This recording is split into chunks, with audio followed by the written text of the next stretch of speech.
Intended to diagnose, treat, cure, or prevent any disease. Texting privacy policy and terms and conditions posted at textingterms.us. Texting enrolls you for recurring automated text marketing messages. Message and data rates may apply. Apply. Stop. Opt out. Mom, can we get snacks? Unless chips are on sale for $3.99, we're in a snack drought, buddy. Hey, remember Current? They can get us up to $750 before payday once we qualify. Wait, $750 of our money now? Yep, and they're even offering an extra $75 sign-up bonus right now. Set up an eligible payroll deposit and see if we qualify for an advance. No hassle, no credit checks. Gummy worms, here we come. Current has your back with up to $750 in paycheck advances once you qualify. And right now, get an extra $75 bonus when you set up an eligible payroll deposit. Join the millions who count on Current when it matters most. Text CREDIT to 323232 now. That's CREDIT to 323232. CREDIT to 323232. Paycheck advance is offered by FineCo Advance, LLC, a financial technology company, not an FDIC-insured bank. Eligibility and available amounts may vary and are subject to change at any time. For full terms and conditions, visit current.com/radio or call 1-888-851-3177 for more information. The future depends on teachers who are reinventing the classroom and starting their students on journeys that will change the course of history. Shape the future. Teach.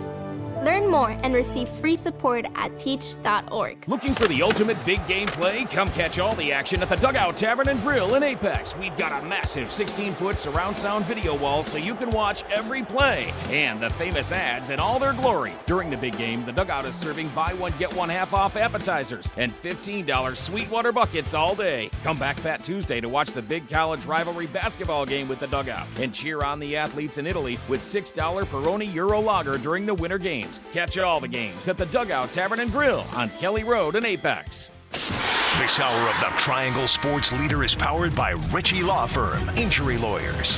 Ritchie Law is on top of it. Go to ritchielaw.com. That's ritchielaw.com. They score!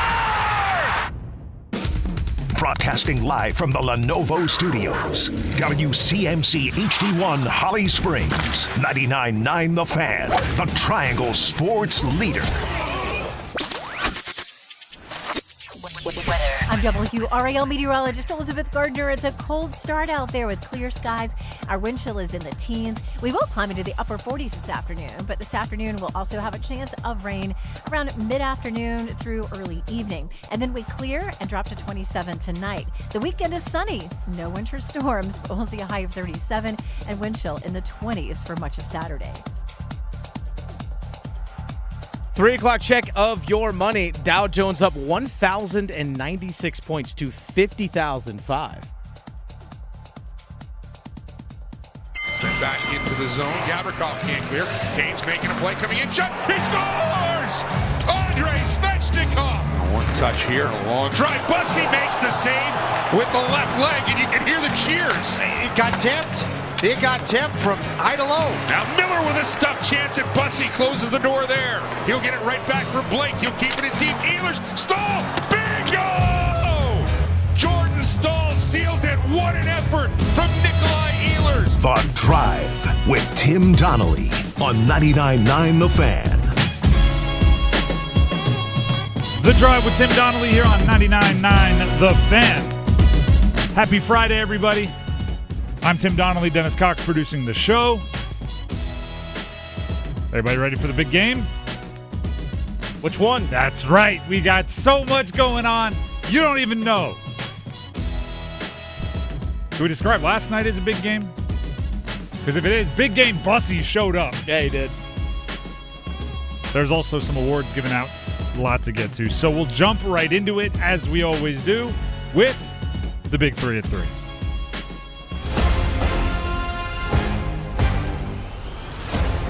Number 1. Canes beat the Rangers last night on the road 2-0. We are going to talk about, I shouldn't even say big game Bussi. It's every game Bussi. He's winning like 80-something% of his appearances. That's not just the big ones. That's every kind of game.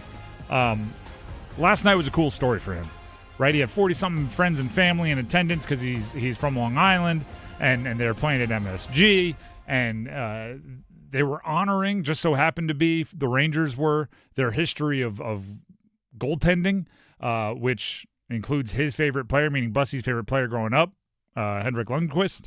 There's Quick on the other side, who's holds a whole bunch of records amongst American-born goalies, and then the crown jewel being he put up a shutout and all of that kind of going on. Here's what Brandon Bussi said after the game he'll remember from his first game at the Garden. A special night, obviously, for me personally, being from the area, a lot of family here. So one I'm going to remember from the actual game-wise, just a great 60 minutes by the guys in front of me. Made my job really easy. He had a lot of time to think. He wasn't the most active goaltender, but he made the ones he had to make. And it's not as if his team was giving him a whole bunch of goal support. Canes, it was an old school, what Canes fans complain about Canes game, where they had 900 million shots and like some of them were good looks. They were just peppering shots, not a lot of high danger chances. They did get the goal from Svetch. We'll talk about it. But for the most part, Bussi did what Bussi does, which is make the ones you have to make. By the way, yes, Fetch first goal scorer, first period. Oh, correct. Called by Dennis Cox on the board. Right. On the board.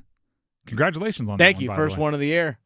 And actually, you know what you deserve credit for? What's that? Not overthinking it. Yeah, I know. Which when I came in this morning, Victoria, Paul Ihander, a bunch of people that we track on our little scoreboard, were like, when am I just going to start picking Svetch? He's obviously on a heater. When are we just going to – but you were the only one that looked around and goes, that guy scored like 9 goals in the last 9 games. And I'm only a little off there. I think it was 9 in the last 8. Or 8 in the last 9. And now it's 9 in the last 10. But, yeah, you picked the guy on a heater and you won. Congratulations. We should talk Svetch. Let's quickly discuss Svetch here. I really hope that this Olympic break doesn't mess with his momentum at all. Because he like we said, he's on a heater. He's playing ridiculously well. And it's to the point where the goal he scored to open up the scoring last night was a really good goal. Like just a super talented goal. And if that would have happened, I would say last year, the year before, really any time other than a few hot streaks, we'd be going like, there's Fetch, way to go. Hey, did you see it? But because he's been on this run, he's been on this heater, just kind of like, yeah, that's what he does. This is a great look, took advantage of it, well-placed shot, goal. Helped his team get a win on the road. Look at that. I really hope that he comes back in the exact same mindset he is now. I don't know how he plans on spending the next 3 weeks. He didn't have the opportunity to go to the Olympics, so he's going to take a rest. Hopefully he comes back exactly like he is right now. How about this one? I know it's an empty netter. Jordan Stahl's on pace for like 23 goals. Yeah, he is. This is not a guy. He scored 13 last year. He's on pace for 23. He's obviously doing, for what lack of a better term, the captain thing, where he kind of looked around, sensed what the team needed, and said, I guess I'm going to have to be scoring more goals. Put me on power play, coach. Like, I guess I'm going to have to be out there doing a little bit different than what I've been doing, and he's excelling at it. I mean, this is not an exaggeration. He's on pace to have his second-best goal-scoring season of his career, and the dude's been around for a while. He's on pace to have the best scoring season that he's had since joining the Carolina Hurricanes over a decade ago. And then there's one more person I want to highlight here in this first little bit. I loved the energy of Keandre Miller from the opening puck drop. And I know that there's history there, and it's his old team, but you could tell he was buzzing. Trip Tracy, if you watched on the broadcast there or listened here on 99.9 The Fan, Trip Tracy told us a whole bunch of times he didn't even mind the penalty that he took. He likes the aggressiveness, and he likes the message being sent. I thought it was a really good game from Keandre Miller, and I want him to pretend every team he faces from here on out is the team he used to play for, because I just loved the energy that he brought to that game. That's number 1. Let's get to number 2. Number 2. Nobody should have to worry about the energy being brought on Saturday when Duke visits Carolina. Number 4 in the country, Duke. Number 14 in the country, UNC. Tomorrow at 6:30 p.m. It should be everything that rivalry promises. And this is how I'm describing it for this year. There are obvious stars in this year's game, right? There are top 5 picks. There are All-Americans. There are All-ACC picks. There are well-established stars. But also, this game makes stars, right? This game creates legacies. And I have 2 examples for you that I think paint this picture very well. Austin Rivers. Austin Rivers showed up at Duke, one of the top recruits in the country, one of the most watched mixtapes in like early mixtape culture, right? His high school mixtape and like Noel Devine's mixtape, football player that went to West Virginia, and Tavon Austin. These early, John Wall was this way. These early kind of mixtapes that go viral and everybody was super into. Showed up at Duke with a ton of clout.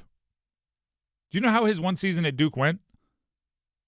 They lost to Virginia Tech in the ACC tournament, and they lost to Lehigh in the first round of the NCAA tournament. That's pretty overwhelmingly bad for Duke. But what do you think of when you think of Austin Rivers at Duke? That shot against Carolina, right? You make a legacy. You erase mistakes in history if you do it against Carolina. And then I was thinking of this. Just the other day, apparently he had a hot streak shooting in the G League. But Cormac Ryan popped up in my feed. Just, Cormac Ryan's the hottest shooter in the G League, and it had some highlights. Do you know what popped into my head? Not, losing to NC State in the ACC tournament. Not Cormac Ryan, second fiddle to RJ Davis as they lose to Alabama in the NCAA tournament. It was 31 points at Cameron. That's what pops into my head. Yeah. The Cormac Ryan game. I think he hit another 3 just now. 6 of 8. Yeah. Felt like 14 of 15. So that's on the line for today, right? It doesn't matter if you're one of the top recruits in the country, Cam Boozer, Caleb Wilson. Doesn't matter if you're a 6th-year, 25-year-old, going to be in the G League in the next few years player. If you show out and make one of those plays or have one of those hot streaks in this game, that's what your college career will be remembered as. So you have to think of the moment. Gerald Henderson. There it is. You just say the name. You go, completely different version, but yes. A little bloodier version, but yes. What you do in this game helps define how you will be remembered in history, and guess what? This is it is historic. You play in this rivalry, they will be referenced for years to come. No pressure though, right? Just go out there like any other game. That's number 2. Let's get to number 3.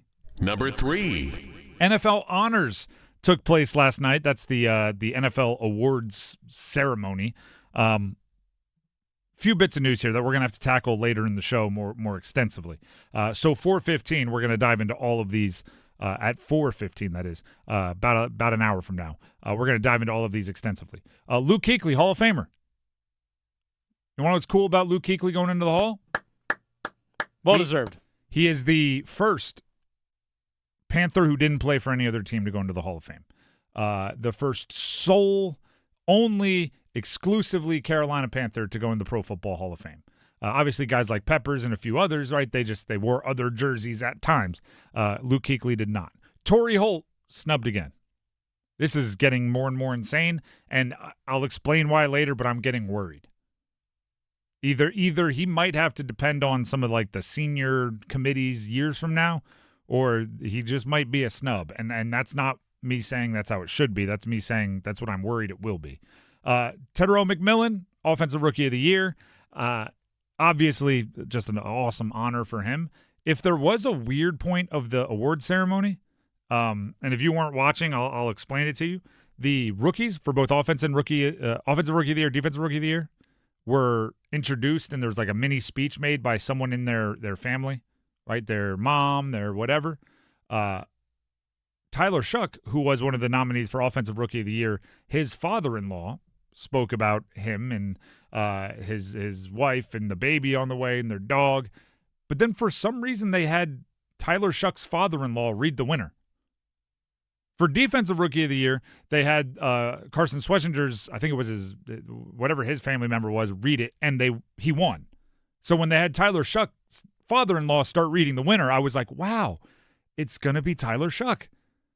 And then he read Tedero McMillan, and I went, well, that's just mean to the father-in-law. Wow, they swerved us. Why did they make the father-in-law read some other guy's name as the winner? But I think it's correct. They got the right name, and they got the right name on the Defensive Rookie of the Year as well. Both very well deserved. And then the story of the MVP. Drake May missed being MVP his second year in the league by one first-place vote. He finished one vote behind Matt Stafford. Matt Stafford won. Matt Stafford also told everybody at the end of his speech that he's coming back next year. And I think Sean McVay's reaction, he might have known. Kyron Williams found out in that moment. They cut to him in the crowd, and he was giddy. So it was kind of a cool moment there. But the Drake May one vote miss, I think exposes a couple of pretty big flaws. I'm not saying Matt Stafford wasn't deserving. I'm not here to relitigate that. But I do think the one vote exposed some pretty big flaws in how they choose an MVP. And like I said, we'll have to dive into that further later in the show because if you wanted to be mad, if you're a UNC fan, you wanted to be really mad that Drake May didn't get a second year in the NFL MVP, you probably have some legitimate gripes. The Drive with Tim Donnelly, 99.9 The Fan. That was the Big Three at 3 here on a Friday on 99.9 The Fan. Coming up next, when does Brandon Bussi sign that fat contract extension that has to be coming his way? What a argument in those negotiations to head into the 3-week essentially negotiation window Olympic break with a shutout. That's coming up next. Stick around. Hey, folks, Dennis Cox here from 99.9 The Fan for my good friends over at Raleigh Weight Loss Center. I've talked a lot about the journey that I've been on with Raleigh Weight Loss Center, and I've lost over 40 pounds, 42 pounds to be exact, thanks to Raleigh Weight Loss Center. And the thing I appreciate about the program with Raleigh Weight Loss Center is the fact that there's an open line of communication with the people that work there. If you got questions during the process, if you have concerns, maybe things aren't going the way you expect, you have an open line of communication. It's not just, here's a program, follow it, we'll send you on your way. You can actually directly talk with these people, and you have follow-up appointments during the entire process in that weight loss journey. That's why you got to give them a call, 919-897-7506, or visit RaleighWeightLossCenter.com and set up a free 15-minute phone call. Again, free 15-minute phone call. You got questions, you got concerns, maybe any health issues you want to bring to the table. Have all those questions answered thanks to Raleigh Weight Loss Center. 919-897-7506 or RaleighWeightLossCenter.com. Results may vary. You pull up at a McDonald's drive-thru at the crack of dawn to get your $3 crispy chicken biscuit. You've been craving it all night.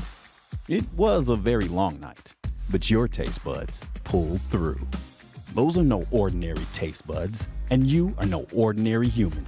You are a champion, and you deserve a $3 crispy chicken biscuit. Price and participation may vary, cannot be combined with any other offer or combo meal. Hey, Tim Donnelly here with a game day tip from Wake Med Heart and Vascular. When it comes to tailgating or for any meal, choose wisely for your best heart health. Include some green veggies like broccoli, green peppers, zucchini, and don't forget the guacamole. Limit foods high in saturated fats and sodium, be mindful of the alcohol intake, and drink plenty of water to stay hydrated throughout the game. For heart-healthy game day recipes and tips to care for your heart, visit wakemed.org. In Chatfield, he'll rotate across, but it's kept in by Trocheck. Zibanejad with a shot, save Bussi, second one off the post. Bussi gets across and makes 2 saves. Oh my goodness, on the penalty kill. You need your goalie, you need some luck, and the Canes got both.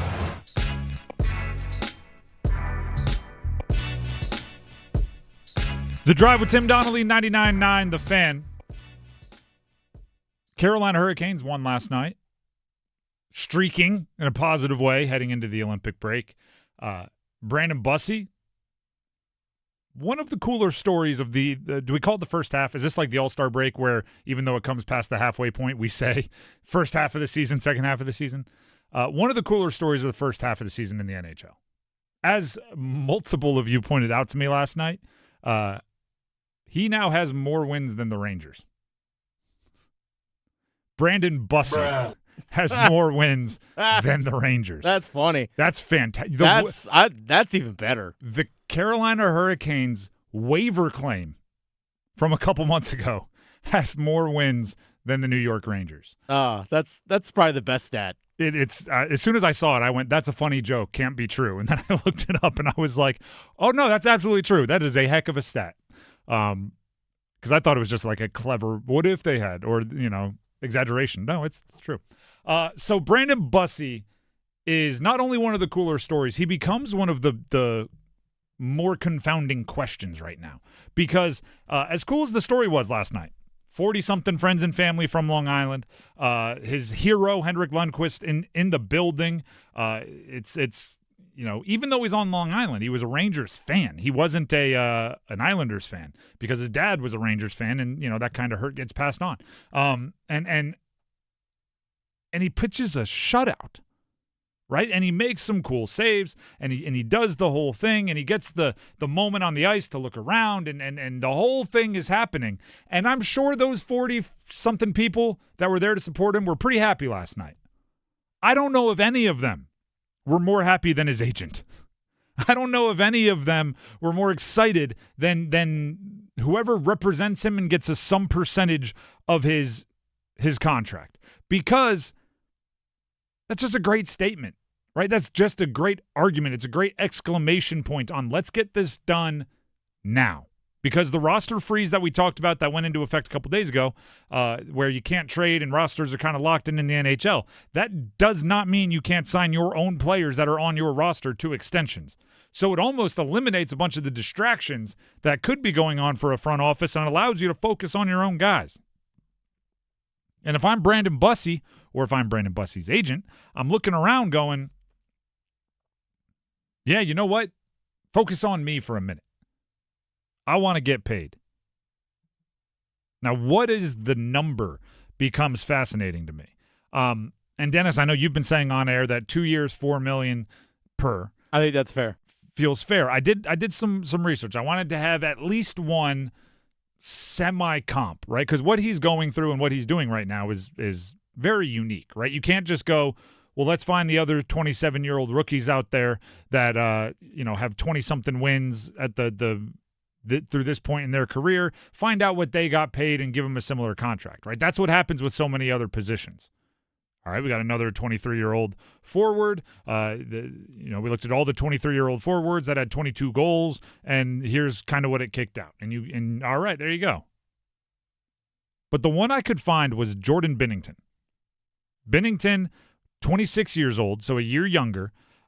His rookie season this was 2019? Had the Blues on a reckless run. They go through all the way to the Cup, and he gets an extension that offseason. It was 2 years, $4.4 million average annual value.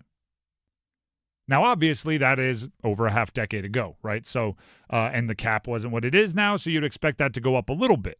Now, I can hear what everybody's saying. Yeah, if Brandon Bussi hoists the Cup, give him whatever he wants, right? Because Binnington did have a run of postseason bananasness. But also, again, nothing is exact.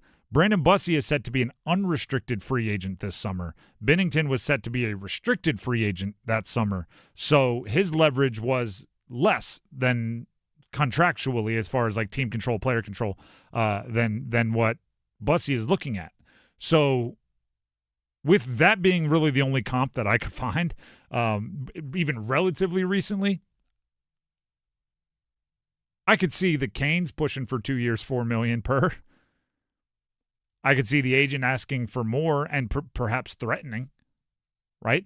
I could see a little like, well, we'll just hit the open market this offseason then. That's fine. We'll just hit the open market. We know what goes on there, right? Bidding wars. We like where that cash comes from. I don't think they actually want to do that because obviously the system and the players and everything are working well for him here. So you might want to call that bluff. But maybe 2 years, $5 million. Maybe 2 years, 5.5 is what the agent's going to be asking for, and they settle somewhere in the 2 years, 4.5, 2 years, 4.6, something like that. Either way, fully guaranteed contracts in the NHL. Brandon Bussi's going to have $8 to $10 million fully guaranteed to him, I would imagine, over the next 3 weeks. Well, the nice thing is about doing a 2-year extension is, let's say you do it at a lower AAV, is that if he has another good year and follows it up next year with a good season. You're going back to the negotiating table immediately after next season, eligible to sign a contract extension again, and that's where you can really cash in more if you're Brandon Bussi. That's the one thing that the Carolina Hurricanes do have to protect themselves in the case of, is that, hey, look, this is still just 1 year. And you're 27. It's not, again, restricted free agent that's 22 years old, 23 years old, that we can bridge you through restricted free agency. Different set of circumstances. I almost, and I didn't think about this till just now, so I won't make us do it because it could get cringeworthy very quickly. But I almost wish we would do like an on-air, you're the team, I'm the agent here, and make our arguments, because everything you're saying makes sense. Everything that I think the agent would be saying is like, cool, good luck. Like we can wait till this summer. Like he's already shown an ability that will get him paid this summer. Signing a 2-year deal could expose some things, right? If we have a rough 3-week stretch here in the second half, that's not enough to tank the value. If you have a rough year next year, that might be enough to tank the value. It is like there are so many arguments on both sides of this because nobody knows. Right? Every time the team's going like, what if this is just a hot stretch? They're going, what if it's not? What if he's still getting his feet wet? What if he's not what he will be next year? Most guys get better through their first couple years in the league. Like, there's so many questions like that.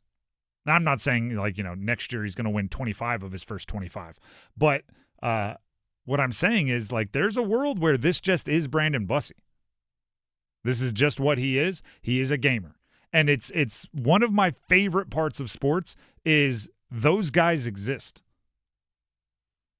Against all logic, right? Against all predictive measures. I'm sure there's analytics that tell me I'm wrong, but I guarantee you I'm right.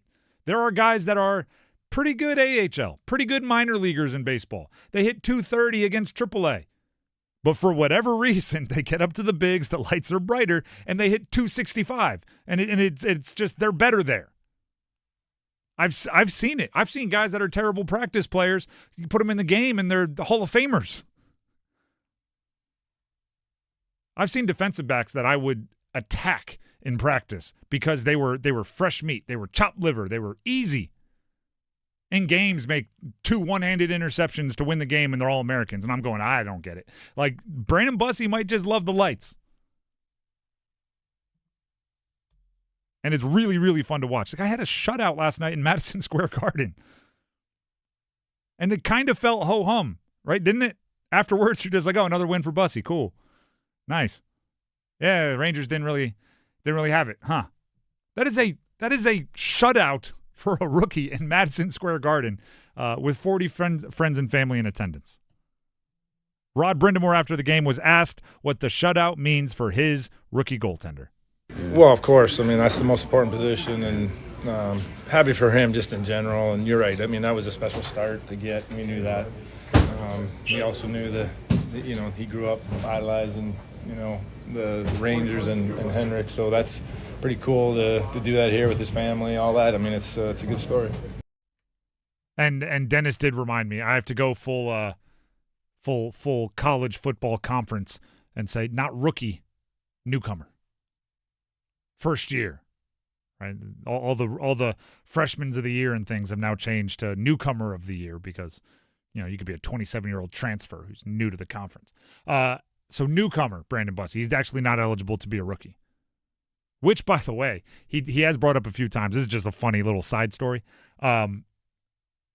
I think he's kind of dodging all of the rookie duties and rookie dinners he has to pay for, and if not hazing, but the little rookie things you have to do by going guys, technically not a rookie. And then he won 23 of his first whatever games, and they went, yeah, it's cool. Do whatever you want, man. I'll grab your bags. You keep putting up. You keep saving my behind like that with the crazy saves. Yeah, I'll pay for dinner. You're good. I imagine that's how it goes. I don't know for a fact. The Drive with Tim Donnelly, 99.9 The Fan. Before we move on, get to the Dean's List and more reaction to that game last night with 2 minutes of gold from Adam Gold. Here's Dennis Cox with something for you. I do. Dennis Cox here real quick for my good friends over at Law Tiger. Speaking of the Carolina Hurricanes, The Law Tigers are once again teaming up with your Carolina Hurricanes to give one lucky Caniac a custom Canes Ducati motorcycle, courtesy of Art Moto Garage and Shiny Side Paint. I actually swung over by Art Moto Garage, which is, by the way, located right here in Raleigh, as is Shiny Side Paint. And I swung over to Art Moto Garage to take a look at the Ducati motorcycle myself. Let me tell you, folks, I think it's pretty awesome. I almost said something I'm not supposed to say on air, but it's pretty awesome because the bike, again, custom painted by Ashley at Shiny Side Paint. She's absolutely fantastic. And you get the Strut and Stormy right there on the front fender. There's Canes decals all throughout, the black and the red. It's a stunning looking bike. And if I could have it, I would 100% walk away with it right now, but I can't. But you can. If you go to caniacsbike.com, you enter for your chance to win, again, a custom Canes Ducati motorcycle. Awesome bike. caniacsbike.com. Enter for your chance to win. Bike will be given away on April 4th on the ice at the game, and it includes tickets and a catered suite. caniacsbike.com. Law Tigers is a network of independent law firms who are members of the American Association of Motorcycle Injury Lawyers. Law Tigers is not a law firm. The Drive with Tim Donnelly, 99.9 The Fan. We'll be back with 2 minutes of gold from Adam Gold, all about last night's shutout win for the Carolina Hurricanes, and the Dean's List. Stick around. Texting privacy policy and terms and conditions posted at textingterms.us. Texting enrolls you for recurring automated text marketing messages. Message and data rates may apply or price stopped, opt out. Mom, can we get snacks? Unless chips are on sale for $3.99, we're in a snack drought, buddy. Hey, remember Current? They can get us up to $750 before payday once we qualify. Wait, $750 of our money now? Yep, and they're even offering an extra $75 sign-up bonus right now. Set up an eligible payroll deposit and see if we qualify for an advance. No hassle, no credit checks. Gummy worms, here we come. Current has your back with up to $750 in paycheck advances once you qualify. And right now, get an extra $75 bonus when you set up an eligible payroll deposit. Join the millions who count on Current when it matters most. Text CREDIT to 323232 now. That's CREDIT to 323232. CREDIT to 323232. Paycheck advance is offered by Fineco Advance LLC, a financial technology company, not an FDIC-insured bank. Eligibility and available amounts may vary and are subject to change at any time. For full terms and conditions, visit current.com/radio or call 1-888-851-3177 for more information. John Porcelain here for my friends at Buffalo Brothers. You know the big game is right around the corner, and it's time to start thinking about big game parties. Don't be that guy that doesn't get the best wings in town. So order your wings today from Buffalo Brothers. Come and get Buffalo Brothers Big Game Special. 2 large pizzas and 20 wings for just $50. That's food for the whole family at more than 20% off. But remember, order today as pickup times fill up fast. Buffalo Brothers. Oh man, now I want wings. When sleep isn't working, everything feels harder. Your health, your patience, your focus, even your relationships. I'm Megan Giggling with Parkway Sleep Health Centers. Too often, people are told to wait months or even years just to talk to a sleep specialist. But untreated sleep problems don't wait. At Parkway, care begins within weeks with home sleep studies and fast, coordinated support so people can move forward instead of staying stuck. Better sleep changes everything. Parkway Sleep, your fastest path to better sleep. Start today at parkwaysleep.com. Sound sleep, sound health. Adam Gold in studio with my man Patrick Day from the Aluminum Company of North Carolina. All right, let's paint the scenario here. I need windows, but man, I don't have 3 hours to go through the process of deciding what I need, when I need it. Can you help at the Aluminum Company? Absolutely. So, first of all, when we come out to your house to look at your windows, typical window appointment may last 45 minutes, an hour. We're certainly not going to make a 4 or 5 hour commitment to talk about windows. We're there to help. Serve dinner last time. Right. Listen, my wife always says, I talk to my wife all the time when we have salespeople, whatever we're doing. And my wife, I tell her all the time, I can't stand salespeople. And she laughs. She's like, you are a salesperson.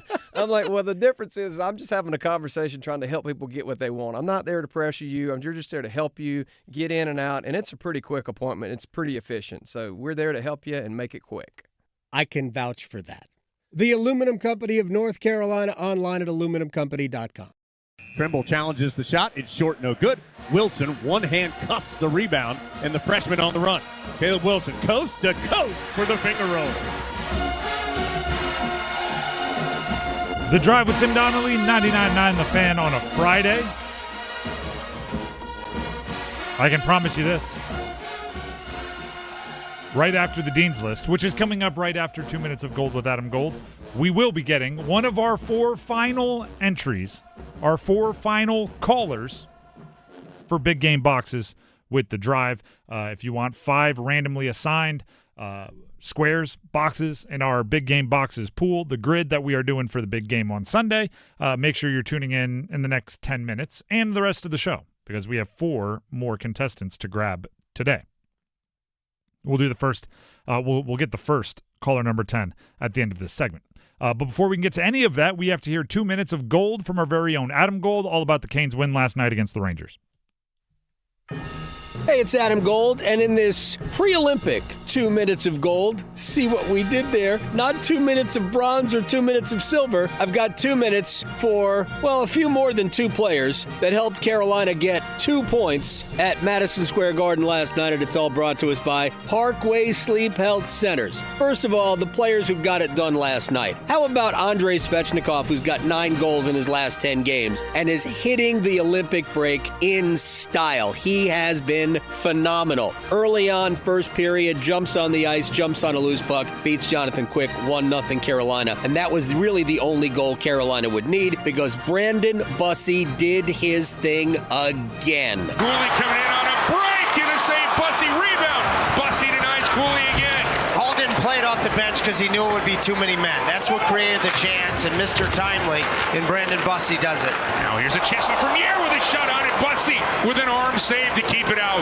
Well, he's moving one way. Did you see the way Bussi cupped that elbow on the short side? Third period, all you needed to know, 2 big spots as the Hurricanes were massaging the 1-goal lead. And then, because all he does is help you win, the captain in the right place at the right time. But how about crediting the play of Nick Ehlers, who makes the entire thing happen, first defensively, and then the persistence to get the puck out in front to Jordan Staal, the empty net goal. His first empty netter this year for Jordan Staal. Every goal has mattered. That one mattered too, because it salted the game away. But the real story of yesterday, other than Brandon Bussi playing in front of almost his entire hometown at Madison Square Garden, was before the game learning that Seth Jarvis was called up to Team Canada as an injury replacement. Found out during my nap. I got a phone call. I didn't answer the first one because I was like, who's calling me right now? Picked up the second one, thankfully, and they broke the news to me. It was, I can't even explain it.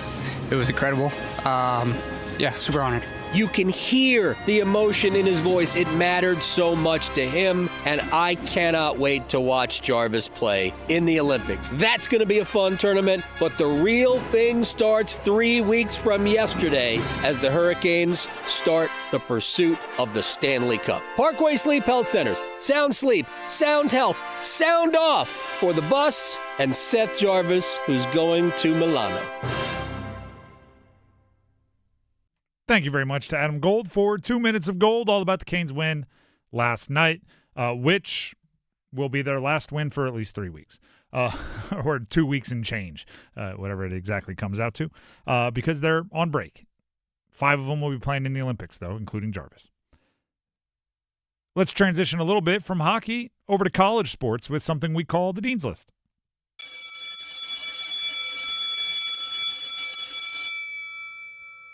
The Dean's List, where we honor those, we pay a little extra praise to those in the college sports world related to directly or indirectly that we love so much here in the Triangle.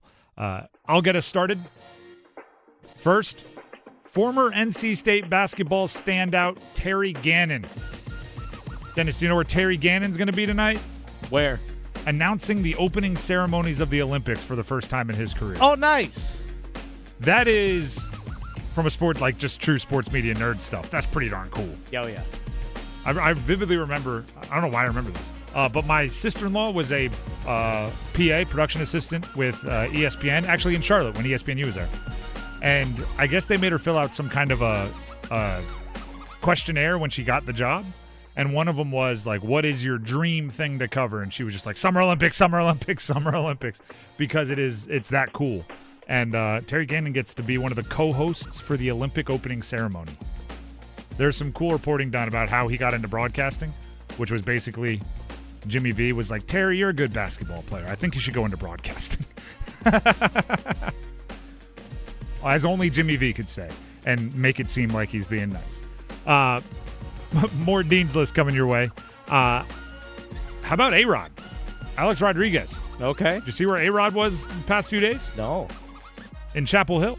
Okay. All over North Carolina campus because his daughter is enrolling. She committed, signed, whatever you want to call it.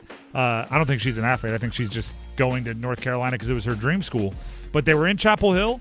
He posted some pictures on social media. He bought the little UNC Dad car decal. Nice. Which will probably go on a car that is very expensive. Took family pictures inside Keenan. I know he's rich. Maybe a little NIL. Maybe like, hey, I want my daughter to be on campus during a really fun time, and something that raises the buzz is a really, really good football and basketball team. Maybe funds a little bit to the baseball program there. I don't see why not. Hey, why not? Well, except for the fact that he's like a diehard Miami Hurricane supporter. There's that too. So I think baseball, he's like, well, if you're not playing Miami, I'll give you some cash. But football, basketball, go nuts, right? He's a baseball guy. I don't know. He was just in campus, and you know, if you're out there on Franklin Street, you might bump into A-Rod one of these days. Just doing the like, hey, I'm in town. I'm gonna go pay for my daughter and her friend's lunch. You know what I mean? Like that could happen. Maybe he'll be at the Dean Dome tomorrow. Maybe. Someone should ask him what they should do. He's big into real estate. That's true. Someone should ask him what they should do with the renovation or relocate debate that everyone's having over there in Carolina. Do you have any Dean's Listers you'd like to throw out here? I do. Actually, Duke women's basketball. All right, let's hear it. They beat Louisville yesterday, 59-58. Louisville, 6th-ranked team in the country. Go on the road, get a big win. Duke women's basketball. Shout out to Duke women's basketball. I'll go with a former Duke men's basketball player. Okay. Have you seen the heater Cooper Flagg's on? Yeah. Scored 32 last night. I think it was a loss, but against San Antonio. Here's some fun facts about that. Youngest player in NBA history to record 4 straight 30 or more games. First rookie since someone you might have heard of. First rookie since Michael Jordan in 1985 to record 4 straight games with 30 points and 5+ rebounds. Where have I heard that name? First rookie since another guy you may have heard of, Allen Iverson in 1997 to record 150 points over any 4-game span. And he was joined yesterday at the trade deadline by another Dookie. So they now could roll out a starting 5 or a lineup of 5 once they're all healthy with just Duke Blue Devils. Cooper Flagg, Derek Lively, Kyrie Irving, Marvin Bagley, and Tyus Jones joined them from Charlotte. Prior to that, Orlando. But the Dallas Blue Devils continue. Duke Mavericks. And finally, last one, I just want to give a shout-out, Dean's List, to UTEP football coach Scotty Walden. He's committed publicly, he and his wife, plan to give $80,000 of his salary to the minors, that's UTEP's, revenue share for 2026. He makes $800,000, so he's giving 10% of his salary back to the school. I don't want to, pocket watch or tell people what they should do. I think this is going to happen more over time. Coaches are going to be like, well, guess what? I'm not going to be able to keep my job very long unless we get more money for revenue share. So maybe I give a little bit now to win a little bit, to get a little bit more. Or maybe give it to a collective or something. I just think that back from, college coaching salaries still exist from back before they had to pay players. And I think if they grew at the same time, coaches wouldn't be making as much because they would have had to budget for the players. So now that the coaches' salaries are where they are and they still got to have money to pay the players, the equilibrium will find itself is what I'm getting at. And Scotty Walden's doing it kind of voluntarily. So there you go. There's the Dean's List here on The Drive with Tim Donnelly on 99.9 The Fan. Before I tell you a little bit about Mainer Service Company, I promised and I will follow through on that promise. It is time to get caller number 10 to call for you to call in and be caller number 10. So you can participate in big game boxes with The Drive. We have the squares pool, the grid, the boxes, whatever you call it at your big game party that you'll be going to on Sunday. Caller number 10 right now at 919-860-5326 will get 5 randomly assigned squares, randomly assigned boxes, which will be determined Friday at 6 p.m. as far as what numbers you get. The person with the box containing the correct pair of numbers corresponding to the end score of the big game will win a signed football from defensive tackle Derek Brown, one of the best players in the world when it comes to American football. Got to be clear on, he's really good, and he plays for Carolina. And if you want to win the signed football, caller number 10 right now, 919-860-5326, gets 5 randomly assigned boxes in the Squares pool. Today, after the show, we'll be posting the Squares bracket so you know exactly what numbers you're rooting for. Caller number 10 gets a chance to win right now. While Dennis fields those calls, I'll let you know more about Miller Lending. Excuse me, about Maynard Service Company, although Miller Lending is also great. Miller Lending is fantastic. Maynard Service Company is what I want to tell you about now. Maynard Service Company, guess what? There's some big games over the weekend of multiple different varieties. You may be throwing a party, or you may be throwing a party for a different reason. And what you can bank on is you're going to have a bunch of people that you care about coming to your house. Think about worst case scenarios, right? Prepare for the worst. Be like a coach. What if this guy gets hurt? What if this play doesn't work? What if they do this that we're not expecting? And then think about how you're going to deal with it and think about your contingency plans. So you have 30 people coming over. They're all bringing finger foods. They're all going to sit on the couch, watch the game. What if your heater doesn't work and it's freezing outside? What if your plumbing goes wrong? What if your electricity goes bad? And if this were the middle of the summer and we're 100 degrees outside, what if your cooling system didn't work? Heating, cooling, plumbing, electrical, Maynard Service Company's maintenance plans will keep them running the way they should, and they're 24/7, 365 days a year, service all across the triangle, all across Wake County, and 50 miles in any direction will give you the peace of mind that if things go wrong, you know how to deal with it. And you deal with it by calling Maynard Service Company. 919-361-0993. That's 919-361-0993. Or visit them online at MaynardServices.com, MAYNOR Services.com. Coming up next, we're diving into Duke at Carolina. Top 15 matchup, the rivalry. You throw out the records, and we expect great basketball. Next. Welcome to Take 5 Oil Change. Hey, which way is your waiting room? Oh, you can stay in your car. It only takes 10 minutes. I can stay in? Get out. I better find a good playlist to listen to while I wait. EDM? Nah. Oh, what about something classical? Nah. You got any suggestions? Dad rock? Now you speaking my language. Take 5. The stay in your car 10-minute oil change. Experience the heat with a hot spring hot tub or Tilo sauna from Atlantic Spas and Billiards. Too much inventory means big savings and a big selection from the largest hot tub and sauna store in the Triangle. Our newly remodeled showroom at 8721 Glenwood Avenue celebrates our 39th year with indoor and outdoor saunas, hot tubs, and outdoor gaming. Our billiard side is stocked full of pool tables, foosball, darts, table tennis, and more. Come in now for the largest savings and availability. Atlantic Spas and Billiards, 8721 Glenwood Avenue, Raleigh.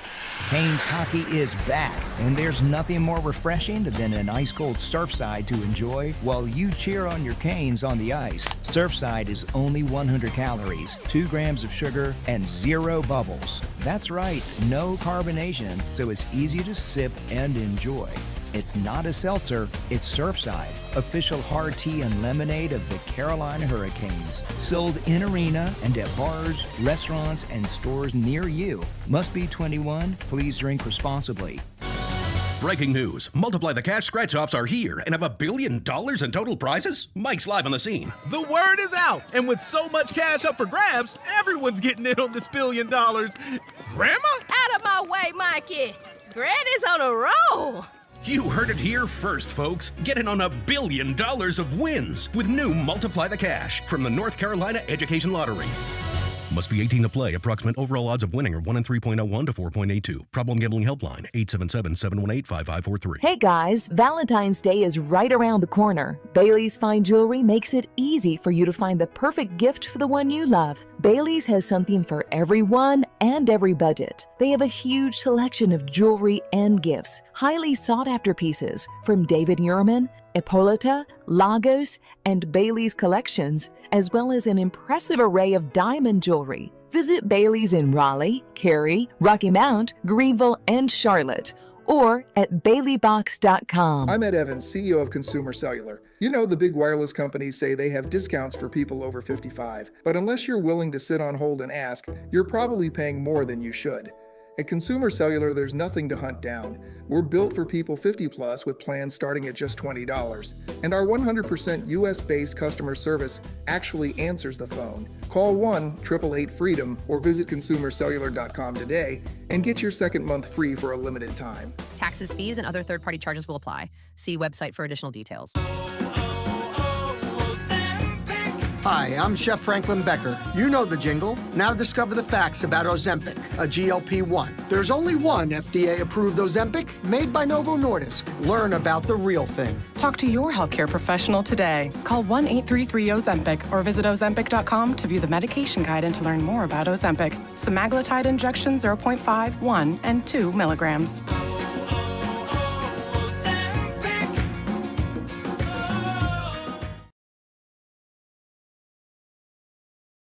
18 points and 15 rebounds, a career high in the win against Georgetown. Wilson spinning on the baseline and elevating for the jam. The Drive with Tim Donnelly, 99.9 The Fan.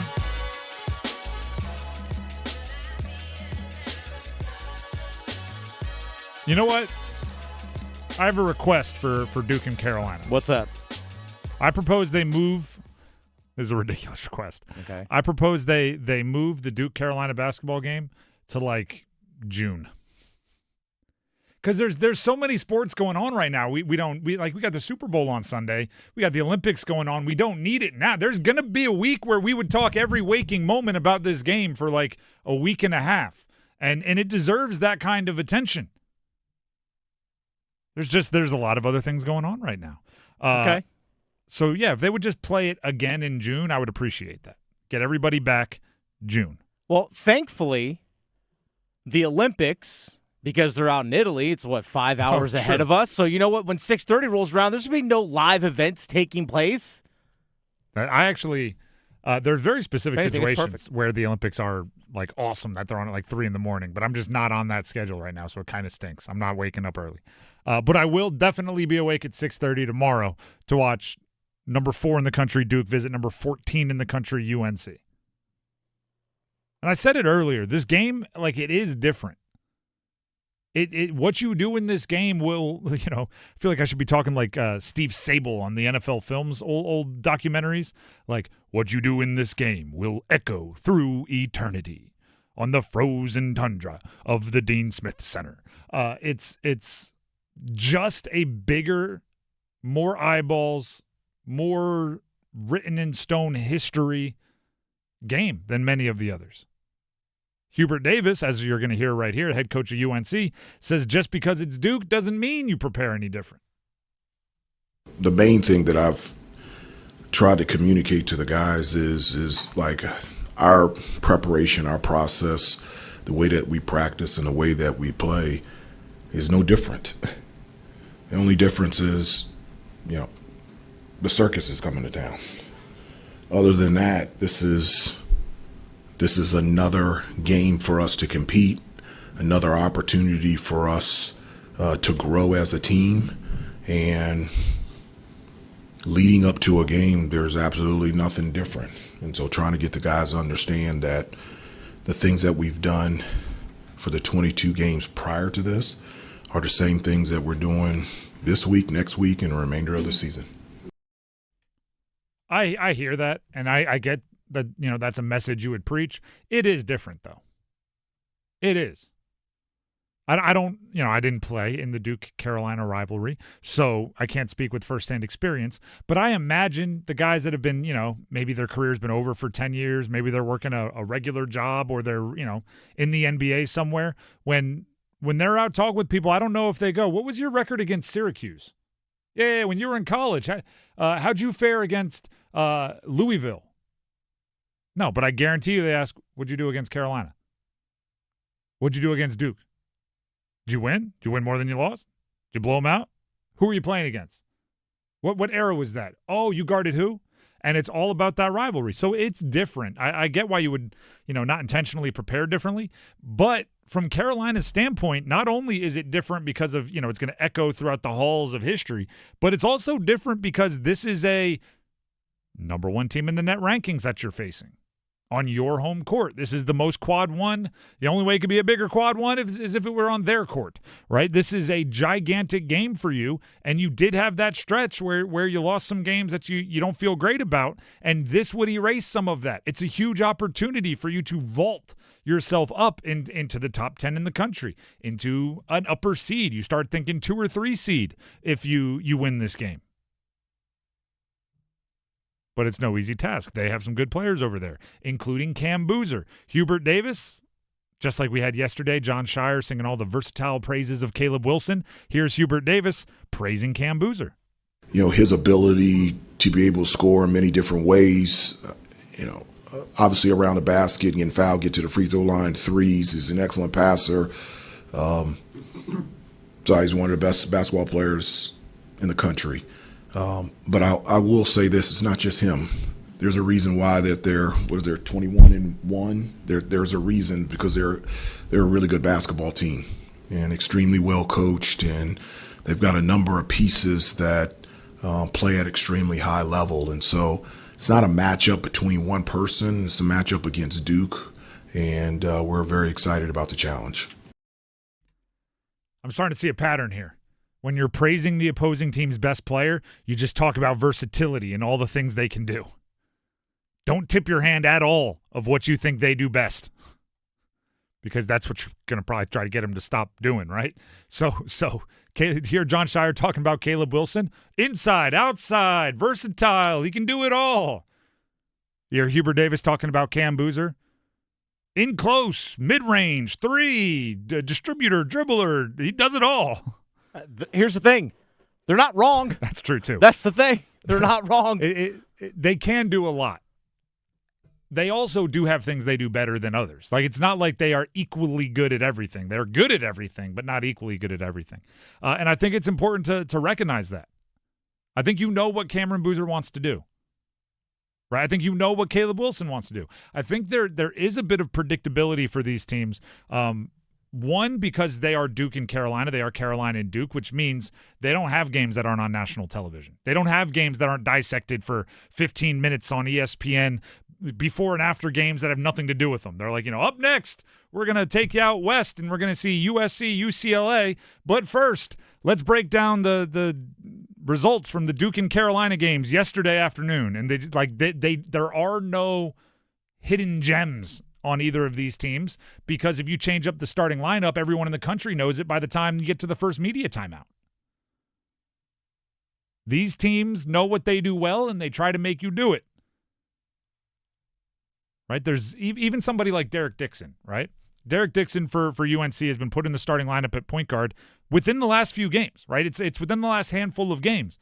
And prior to that, he wasn't playing a ton. Duke knows Derek Dixon.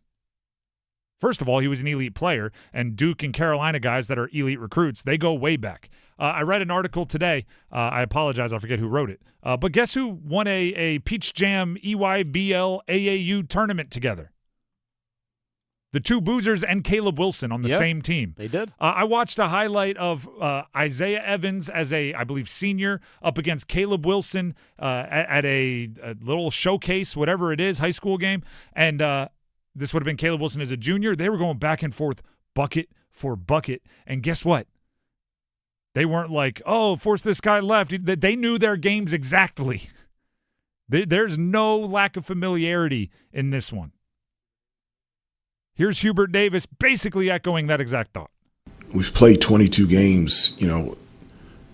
We've established a way that we want to play. And that way that we want to play on both ends of the floor, probably that's the chess match, is being able to do what you've done throughout the year consistently well. There it is. Hubert knows it. It's not like, we're going to get the ball to Vesar and Wilson a lot, and they're not going to see that coming. Bogovat's going to be part of our spacing and shoot threes. Who's going to guess that? Seth Trimble is going to pick up their best perimeter player on defense. It's like, no, everybody knows what's going on here. It's who executes better. And then a little bit of chess match, a little bit of chess game between the coaches on who you deploy and how you deploy them when. I'm looking forward to it. I like these kind of games. I like when the pitcher is standing on the mound going like, fastball? You want a fastball?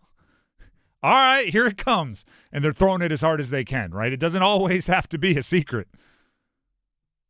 Zach Greinke did that one time, literally. Like, curveball, outside, struck the guy out. That's crazy. The Drive with Tim Donnelly, 99.9 The Fan. Before we move on, let's just grab another big game box contestant, shall we? Keep you on your toes. We still have 2 more even after this one. Caller number 10 right now at 919-860-5326. Caller number 10 will get 5 randomly assigned boxes, squares, options, whatever you want to call them. The grid, the pool, the squares pool. You know what it is. You've been to big game parties before.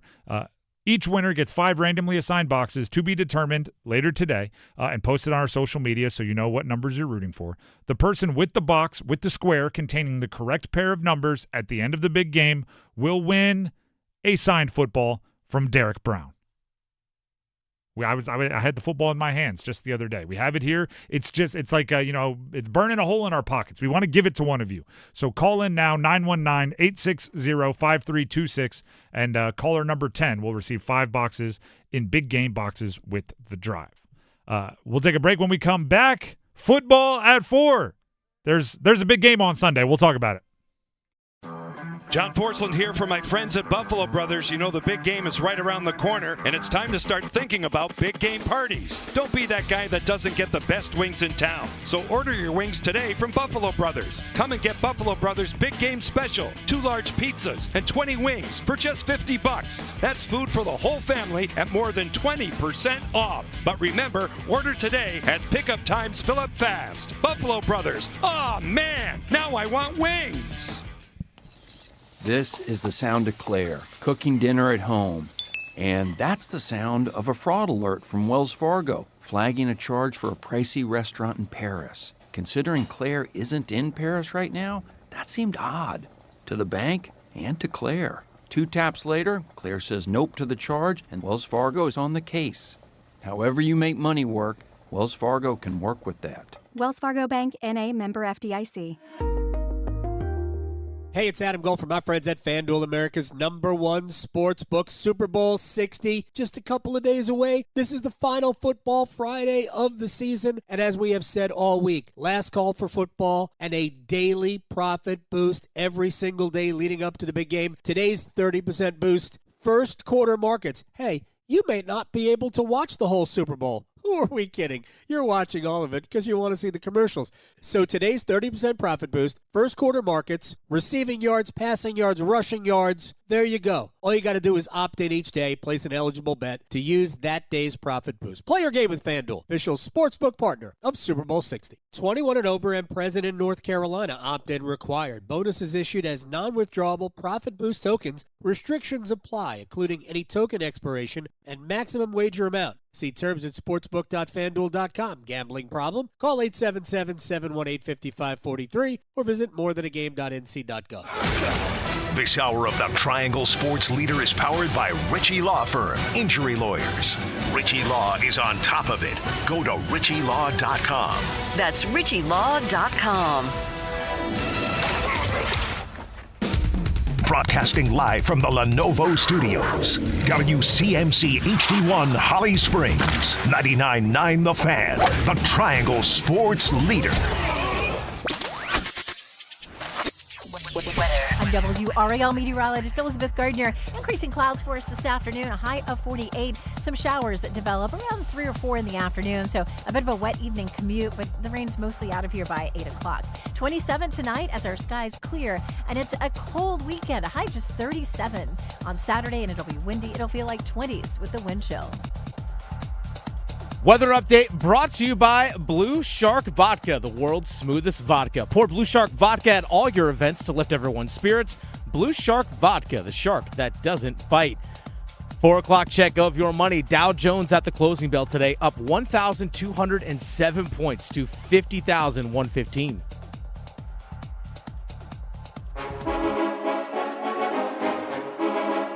Let's move the chains. Time for football at 4. The Drive with Tim Donnelly, 99.9 The Fan. Super Bowl's on Sunday. Before we talk football, and we will talk football, You know I love talking football. It's football at 4. Can you allow me one just small side gripe? Okay. Can we not put the commercials on social media like 4 days before the Super Bowl? Agreed. I don't get it. Don't you want me to be surprised, and don't you want me to stick around and watch all the Super Bowls or all the commercials during the Super Bowl? I feel like I've seen them all, and against my will. I don't want to. Once I notice what I'm watching, I'm like, no, scroll. But I feel like I've already seen them all. The only one, and this is unpaid, so it's not like they're advertising. There's a real estate app that I read an article about. They're doing an interactive one.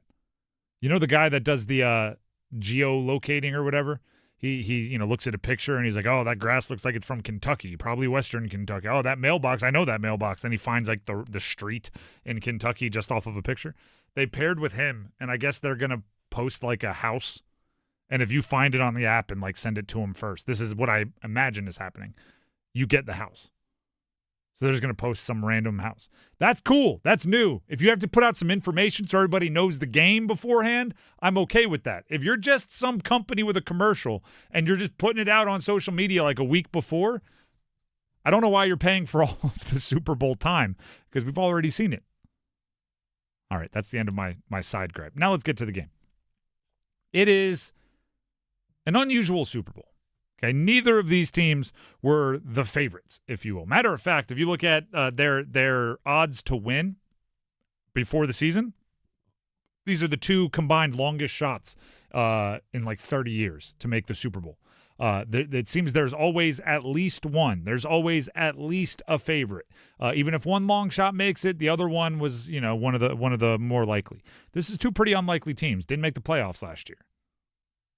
Right, a second-year quarterback that has a new coach and a bunch of new players, and a quarterback that was cast off by 3 or 4 franchises already in Sam Darnold. It is a true out-of-nowhere Super Bowl, and I appreciate that.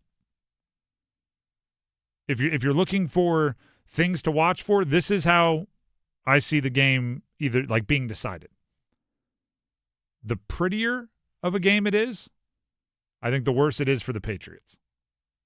I don't know if the Patriots can play super like aesthetically pleasing football. The higher scoring it is, I think the worse it is for the Patriots.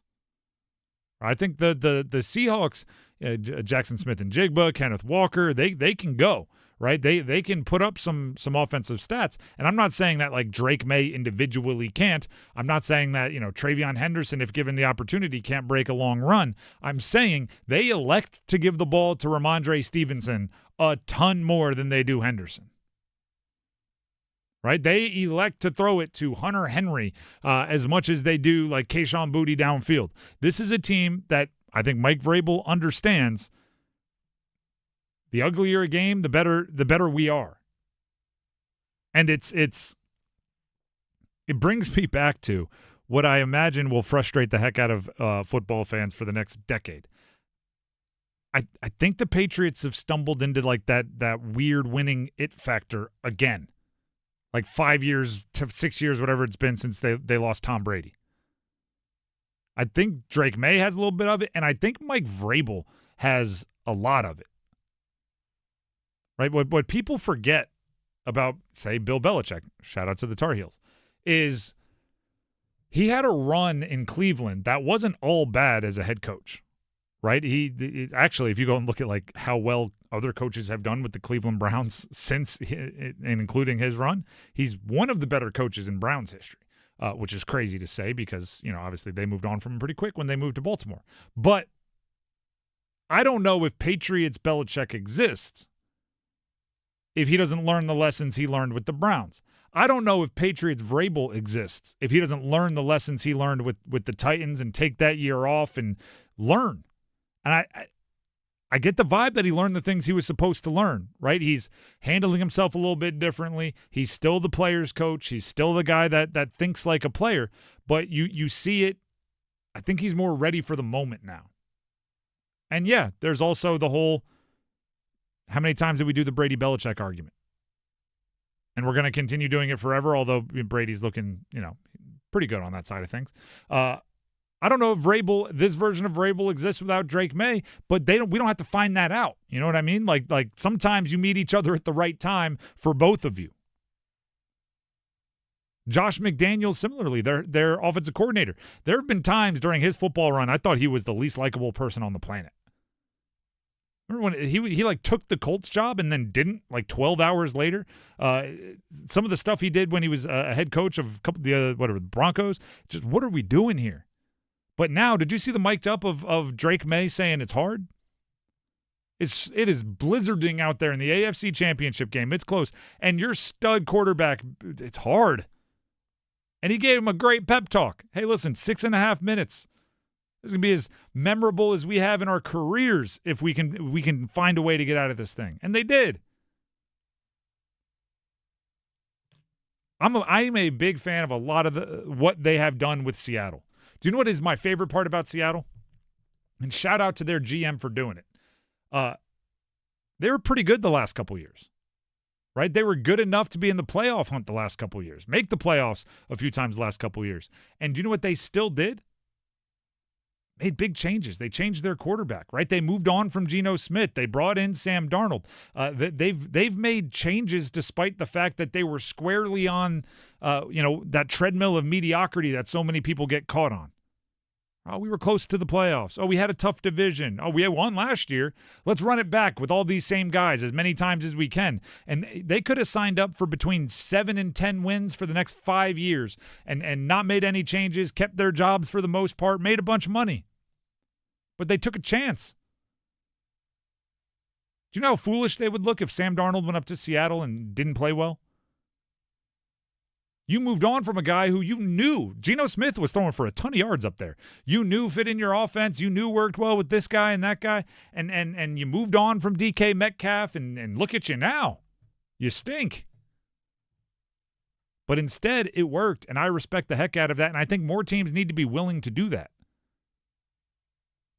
Right? When you're getting to the point where you have to decide whether to sign up for another 4 years of a mediocre quarterback at $50 million a year or take a chance and shake things up, even if that risks a little embarrassment, I think more teams need to do it. Seattle did it perfectly. Reload on the fly and go to the Super Bowl. And I know I'm not specifically talking about a team we cover there with, do you want to sign up for your quarterback for another 4 years? But it is a lesson that you can learn. And then, I've been driving this train for a week now. These teams are deserving. I want to get ahead of that. Just because they were unexpected doesn't mean they weren't great this year. These are two of the top 3 defenses in the league when it comes to scoring. Two of the top 3 offenses when it comes to scoring. 2 of the top 4 defenses. They're exceptionally productive teams, despite the fact that the reason we didn't expect it from them, they're valid. They're valid. You don't expect teams to go from the 4th overall pick to what the Patriots did. You don't expect teams to replace their quarterback and number 1 wide receiver and do what the Seahawks have done. But they did it. So it's the beauty of sports is you got scoreboards to point to. And somehow Drake May finished up 1 point shy of or 1 vote shy of MVP. Jackson Smith-Njigba, by the way, was Offensive Player of the Year. I'm not sure I agree with either of those decisions, but that's facts. That is exactly what happened. How do you feel about Jackson Smith-Njigba? He's a stud. Don't get me wrong, he's a monster. I think probably Puka had a little bit of an argument there. I think Christian McCaffrey had a little bit of an argument there. But I guess you can't get mad about Jackson Smith-Njigba. Who wins? Who wins the game? Yeah. We'll make our picks at the end of the show. I know, but I have my pick. Who are you leaning towards? I'm leaning. See, I don't want to give it away. I think you got to tune in at 5:45 for the pick. I have it. I have a score. I have the whole thing. I know what I'm going to do. But you don't want to blow the surprise. If you really want to know, you can DM me on Twitter. I'll send it to you at Donnelly Sports. But if you want to just wait around and listen, 5:45 we'll make our picks. We'll pick Duke, Carolina. We'll pick State hosting Virginia Tech. We'll pick a whole bunch of stuff. including the big game, including the Super Bowl. I was going to say I'll give you like my MVP, but that gives away the winner because does it though? Has there ever been a losing MVP? I don't know. I know it's happened happened in the NBA Finals once with Jerry West, but I don't think it's ever happened in the Super Bowl. I know a couple years ago, Connor McDavid won the Conn Smythe for playoff MVP, even though the Edmonton Oilers didn't win. I actually think that's side note here, everybody. I think that's an award the NFL. The NFL added Protector of the Year last night. By the way, shout out NC State product Joe Tooney got the win. If they're going to add another award, I think they should have a Super Bowl MVP and a playoffs MVP. Because I do think, there's no award for being like an unbelievable performer for 3 weeks to drag a team that's no good to the Super Bowl. And I think occasionally that should exist. If they just gave a playoff MVP trophy, I think that would work. And then also a Super Bowl MVP. Don't get me wrong. You can have a great one game and go down in history too. The Drive with Tim Donnelly, 99.9 The Fan. Last night, there was a lot of news coming out of NFL honors. Like I said, Drake May, 1 vote shy of being MVP. Is that right? I think it exposed some flaws in the voting process. Stick around. Hey friends, Paul Eihander from 99.9 The Fan for FanDuel. The final football Friday, and as I've said all week, it's the last call for football, and FanDuel is giving you a daily profit boost every single day leading up to the big game. The 30% profit boost for today is first quarter markets, alternate passing, receiving, and rushing yards. Cooper Kupp could get started early for the Seahawks. And for the Patriots, think perhaps rushing yards for Stevenson. All you have to do is opt in each day and place an eligible bet to use that day's profit boost. Whether you're locking in early lines, riding your favorite props, or taking one last swing before the final whistle, FanDuel is giving everyone something extra to cheer about during football's final week. Play your game with FanDuel, official sportsbook partner of Super Bowl 60. 21 plus and present in North Carolina. Opt-in required. Bonus issued as non-withdrawable profit boost tokens. Restrictions apply, including any token expiration and max wager amount. See terms at sportsbook.fanduel.com. Gambling problem? Call 877-718-5543 or visit morethanagame.nc.gov. Hey, it's Adam Gold, and as the Carolina Hurricanes shoot for their 8th consecutive playoff appearance, that's right, 8 in a row, that's not the goal. I should remind you, the goal is being, as Rod Brindamore likes to say, the last team standing. What do they need? Who will get them there? You know where you can find the answers on every episode of the Canes Corner podcast, live on YouTube after games, and wherever you get your podcast. Rate, subscribe, like, share, tell your friends. You pull up at a McDonald's drive-thru at the crack of dawn to get your $3 crispy chicken biscuit. You've been craving it all night. It was a very long night, but your taste buds pulled through. Those are no ordinary taste buds, and you are no ordinary human.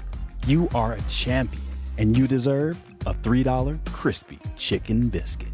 Price and participation may vary, cannot be combined with any other offer or combo meal. Texting privacy policy and terms and conditions posted at textingterms.us. Texting enrolls you for recurring automated text marketing messages. Message and data rates may apply or price stopped, opt out. Mom, can we get snacks? Unless chips are on sale for $3.99, we're in a snack drought, buddy. Hey, remember Current? They can get us up to $750 before payday once we qualify. Wait, $750 of our money now? Yep, and they're even offering an extra $75 sign-up bonus right now. Set up an eligible payroll deposit and see if we qualify for an advance. No hassle, no credit checks. Gummy worms, here we come. Current has your back with up to $750 in paycheck advances once you qualify. And right now, get an extra $75 bonus when you set up an eligible payroll deposit. Join the millions who count on Current when it matters most. Text credit to 323232 now. That's credit to 323232. CREDIT to 323232. Paycheck advance is offered by FineCo Advance LLC, a financial technology company, not an FDIC-insured bank. Eligibility and available amounts may vary and are subject to change at any time. For full terms and conditions, visit current.com/radio or call 1-888-851-3177 for more information. It is Heart Health Month, and I'm here with Bethany Usowitz. She is from WakeMed Cardiac Rehab, where she is an exercise physiologist.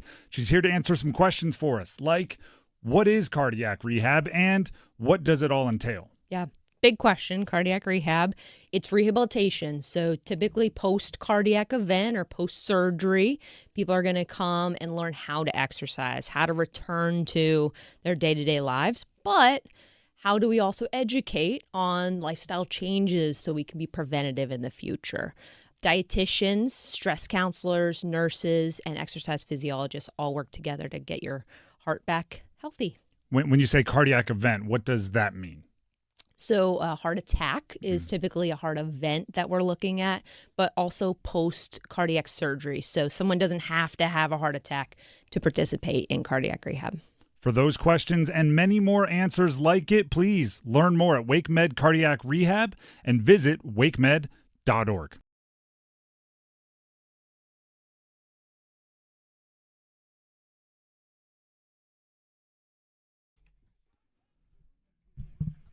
The Drive with Tim Donnelly, 99.9 The Fan.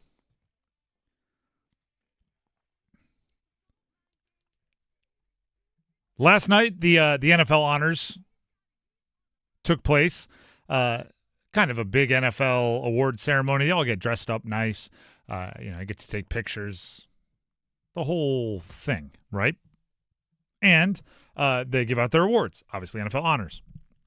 Rookie of the Year, MVP, Coach of the Year, Assistant of the Year, Protector of the Year, whole bunch of things, including naming the Hall of Famers for this year's induction class. I don't agree. Let's just start with the basics. I don't agree with who made the decision or how they made the decision or whatever went into the decision, because I think they made the wrong decision. And I'm not angry about Luke Kuechly getting in. I think he was going to get in eventually. I think he was going to get in this year, next year, the year after. And if it wanted to be this year, good. He's a deserving Hall of Famer. Longevity isn't kind of there. He is now going in as the youngest Hall of Famer since Gale Sayers. Second youngest of all time. How crazy is that? He'll be in the Hall of Fame. He's, 34 years old? He'll be in the Hall of Fame, and Aaron Rodgers will be 6 years older than him, 7 years older than him, still playing. Matt Stafford, who announced he's playing, is still older than him. Here's what the voters are saying by putting Luke Kuechly in. And again, I'm not saying it's wrong, but I'm saying this is a strong statement. They're saying he is the Gale Sayers of defense, which means they are saying he deserves to be in the conversation with Ray Lewis and Singletary and a couple Steelers linebackers as the greatest linebackers of all time. This is no longer they're saying he should be in, or on, I should say, the linebacker Mount Rushmore. Because that's what it took for Sayers to go in as young as he did. You had to be a running back that was going to go down as one of the top 2 or 3 ever in order to make a shortened career like that matter that quickly. So despite not having the longevity of those guys, despite not having the, I think Ray Lewis was a 7-time All-Pro, Kuechly a 5-time. That's the difference, right? They're saying he was that good. So he's in, cool, great. Breeze is in, cool, great. Fitzgerald is in, makes sense, fine. Anybody else going in over Torrey Holt at this point doesn't make any sense to me.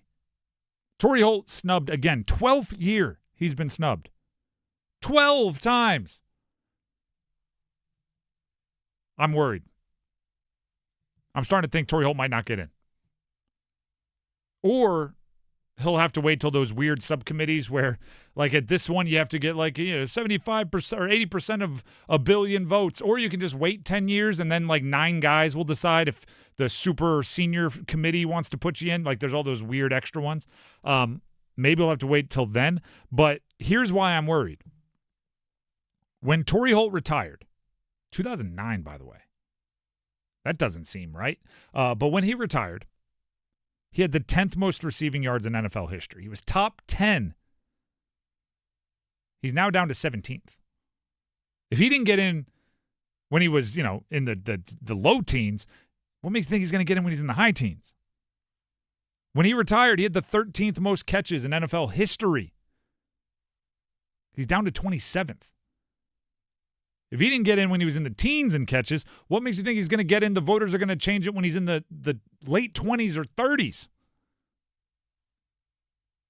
Because now what we're going to have to ask, if you want Torrey Holt to get into the Hall of Fame, here's the ridiculous ask you're going to have to ask of voters. And I don't think it should be ridiculous, but it is. I don't think they're going to do it. You're going to have to ask them to actually think about it. Because I think voters like to think as little as possible. I think they like to look at stats and go, top 5 all time, good. I remember watching him. He's good. Because now, right, okay, he was 10th in receiving yards when he retired. He's now down to 17th. But here's where you got to think. You got to have some context. You got to do some critical thinking. Everyone above him on the list, the 16 players above him in receiving yards, all played at least 2 more seasons.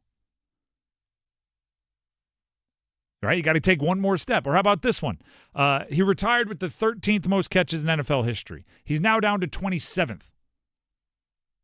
But again, think about what I just told you. He's 27th in catches, but he's 17th in yards. This guy's not catching short screens and hitches and all the easy ones. He's going downfield and making the plays that matter. Imagine if he didn't have to play in an era where there was illegal contact.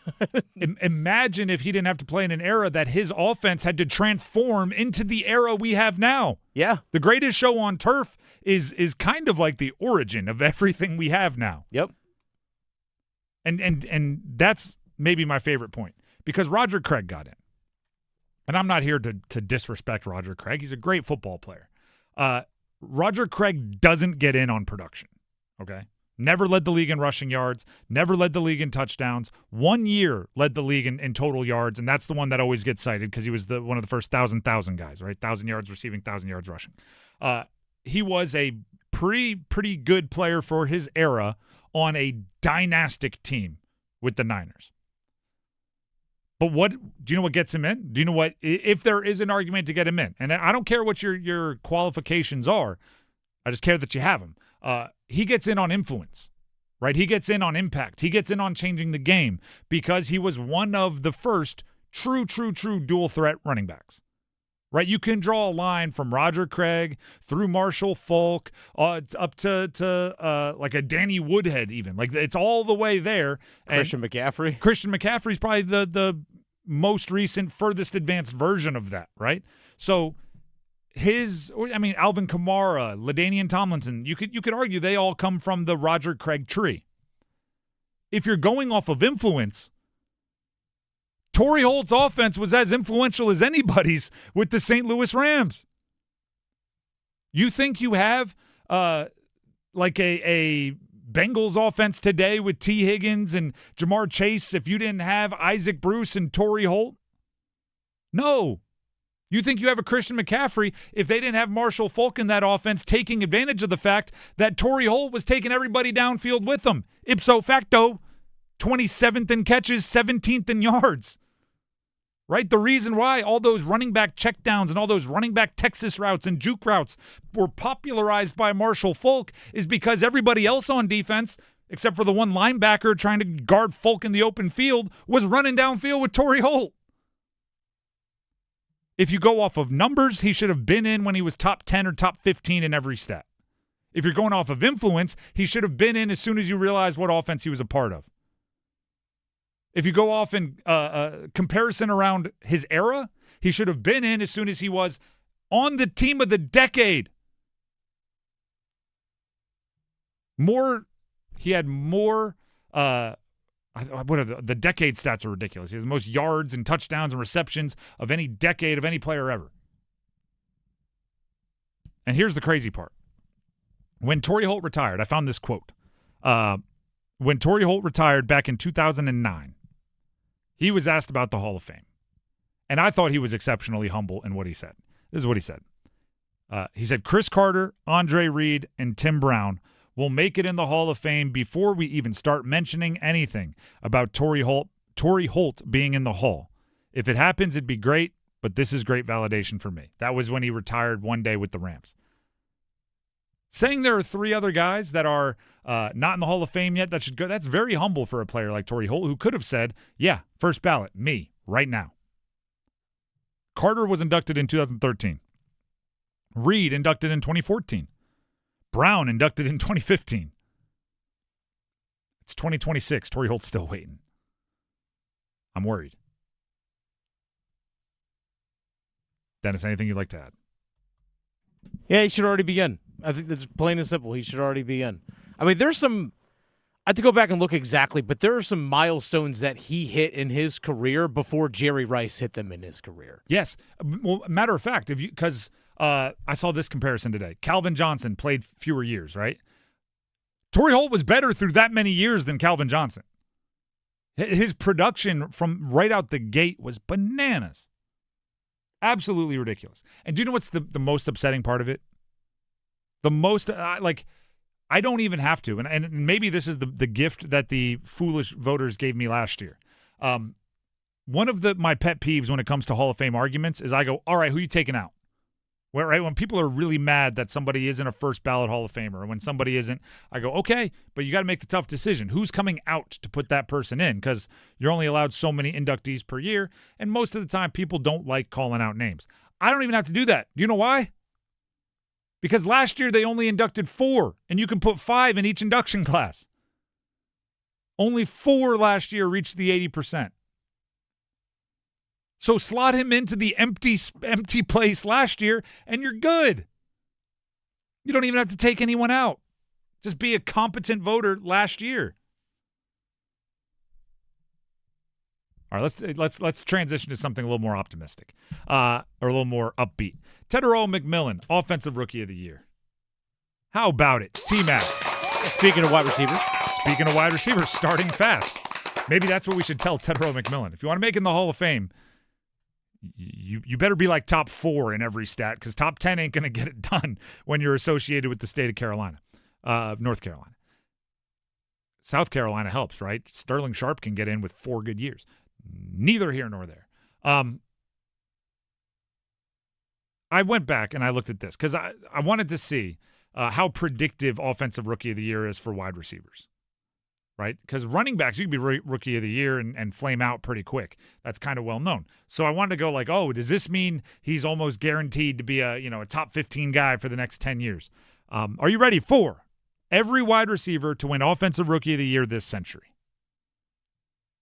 2003, Anquan Boldin. 2009, Percy Harvin. 2014, Odell Beckham Jr. 2021, Jamar Chase. 2022, Garrett Wilson. And 2025, Tetairoa McMillan. Overwhelmingly a good group to be a part of. The 2 that stand out to me, or actually I'll throw 3 in there. Percy Harvin, Odell Beckham Jr., Garrett Wilson. I think Jamar Chase set up for long-term success. Odell Beckham probably shouldn't have been included in the group I just put. And Anquan Boldin obviously was really good for a really long time on a bunch of teams. Offensive Rookie of the Year for wide receiver, I think shows the ability that you have. Meaning Tetairoa McMillan, Garrett Wilson, all of these guys exceptionally talented. I think a lot of Offensive Rookie of the Year for wide receiver is eye test. You look at it and go, yep, he belongs. He's really good. Whether you become an Anquan Boldin or a Percy Harvin, or even the way it's gone for Garrett Wilson, I think there's a lot of responsibility on the rest of your team. Right? You can be a great wide receiver that everybody pretty much acknowledges is a great wide receiver, and if you have not great quarterback play, not great play calling, bad offensive line, any of those things or a few others, you're going to be looking 4 or 5 years into the future going, yeah, he's still a really good wide receiver, but the production won't be there. The wins won't be there. Garrett Wilson. You know what's crazy? Because, right, like NFL Honors is going on. Everyone's over there at Super Bowl Radio Row, the whole thing. Justin Jefferson's walking around. And I actually saw him asked, do you still think you're the number 1 wide receiver in the NFL? And he had to tap dance around the fact that he wanted to go, yeah, but did you see my quarterback? Instead, he was saying, yeah, but when you're playing with a quarterback with all this potential who's still trying to find himself, it's tough for me to put up the stats that, other guys do with elite quarterback play. An Offensive Rookie of the Year wide receiver, I think, is a gigantic responsibility. It is a gigantic opportunity, but you have to go make good on it as a team. McMillan is good. The voters got it right. Your eye test that you watched today said it. The 1,000 yards says it. The touchdowns say it, right? Like, he is good. How much you take advantage of it over the next 4 to 10 years, that's on you. Him, obviously, but I think he'll work. He appears to be a worker, loves posting his workout videos on YouTube. I've watched a few of them. They're not the most entertaining things in the world, but he is working hard. The good would be, you pair him with his version of Joe Burrow, or Bryce Young turns into his version of Joe Burrow, and you got Jamar Chase on your team. The scary would be he cycles through injured Aaron Rodgers, Tyrod Taylor. They had Justin Fields. Who else did the Jets had a guy with the last name Cook. That they've gone through it. That's what Garrett Wilson's dealing with. I think Garrett Wilson is one of the top handful of wide receivers in the NFL, but no one's going to know it because the Jets aren't making good on their responsibility. And back in 2022, everyone knew that about Garrett Wilson. That's why he was Offensive Rookie of the Year. All right, quickly here, before we get to the MVP voting and the flaws that showed up, head over to 999thefan.com and enter for your chance to win a pair of tickets to see Tim McGraw at Coastal Credit Union Music Park on August 7th. 999thefan.com or the 999 The Fan app. You can enter there as well. Available to Google Play and App Store for free. You can win a pair of tickets to see Tim McGraw at Coastal Credit Union Music Park. Just register on 999thefan.com or the 999 The Fan app. Now let's talk about it. This will be the most controversial of everything to come out of NFL honors. What's that? Matt Stafford won the MVP by 1 vote over Drake May. And the reason why it becomes controversial is 1 vote was the difference. So every single person's vote could have been the decider, right? Imagine if there was an election, and I'm not going to get into politics, don't worry, but imagine there was a presidential election and it actually came down to 1 vote. Then everybody would be taking their vote more seriously. Everybody would be criticizing every single person actually, that already happens. Politics was a bad example. When every vote could have been the difference in something like this, every vote gets more scrutinized. And I think it exposed some flaws. Okay? We'll start with this. And I'm not criticizing the person. I'm criticizing the situation. Dan Orlovsky voted for Matt Stafford.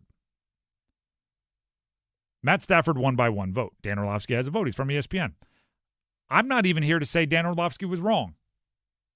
Right? Matt Stafford is a completely fair and reasonable and understandable choice for MVP based on the season he had. Matter of fact, if he just didn't play the Panthers, I think he would have been a runaway favorite. But the Panthers made it a competition by turning him over a bunch of times. So Dan Orlovsky voted for Matt Stafford. Do you know what the issue is? They're friends. Not like, I've always admired him from afar. They were on the same team. They're buddies. Dan Orlovsky has a history of, actually, I'll just read the quote. I don't know why I'm dancing around it. Dan Orlovsky was on First Take. Ready for this? This is a time capsule of a debate. In 2021, they were debating whether you'd rather have Matt Stafford or Kyler Murray running your team. Okay? Dan Orlovsky's on the panel, and this is what he said. I want Matthew Stafford. I'm never going to turn my back on Matthew Stafford because I'm a team guy. I'm not a guy that's a solo guy like Stephen A. that wants it to just be all about Stephen A. Smith. Matt Stafford is my brother. He is my teammate. I would rather be wrong than to turn my back on Matthew Stafford. End quote. Now, that's a debate between Stafford and Kyler Murray, right? That's not exactly apples to apples. But when you start talking like that, he's my brother, he's my teammate, I would never turn my back. I'd rather be wrong than turn my back. Now you're going into voting for an MVP that will help decide someone's legacy. I don't think you should be put in that situation. By the way, Mike Glennon, you guys all know he's my cousin, right? He's a friend of the show. If I were a voter because of my media rights and Mike was up for a rookie of the year or something, he was air rookie of the month or whatever, the Aaron Ground rookie of the month. I forget what it was. I voted for that thing a whole bunch of times. Whatever my little, cookies and cachet on my computer however many times let me vote, I was voting for him. I wasn't using my media deal. I was a nobody at the time. But I clicked on that thing a billion times. I've got stories of rigging, like finding out how I could vote over and over and over again for his brother, Sean Glennon, in a Roanoke Times poll when he was the quarterback at Virginia Tech. They never published those results because I voted 1,000 times. Like, of course, if you're really good friends with Matthew Stafford, I know you're going to pick him, and I would do the same. Which is why if your good friend, a guy you would describe as your brother and would never turn your back on, is up for an award that you get to vote on, you got to recuse yourself. I'm biased on this one. That's my brother. I'm out. Or someone else should find that quote and go, listen, man, we love you as a voter. We're going to bring you back as a voter next year. But because it's obvious Matt Stafford's going to be a finalist for this thing, you're gone. And that makes so much sense to me. So much sense. Not Dan Orlovsky was wrong. Not Dan Orlovsky picked for the wrong reasons, because I wouldn't ask anyone to be in that situation and have to pretend like you're unbiased. And then there's this guy, Sam Monson. Now, I've interviewed Sam Monson. I've talked to him. He used to work for Pro Football Focus, which is when I interviewed him. Now he hosts a podcast. He voted for Justin Herbert as MVP. Justin Herbert wasn't even a finalist. And it's an anonymous vote. But then Monson ended up posting, I was the Justin Herbert vote. Almost like an I'm Spartacus thing, only he actually was Spartacus. I was the Justin Herbert vote. The rest of the tweet. The guy had the worst offensive line in the NFL all season, and despite that, he was working miracles in almost every single game. Stafford's O-line became 2/5 as bad as Herbert's for 5 minutes, and he became a turnover howitzer. He embodied value.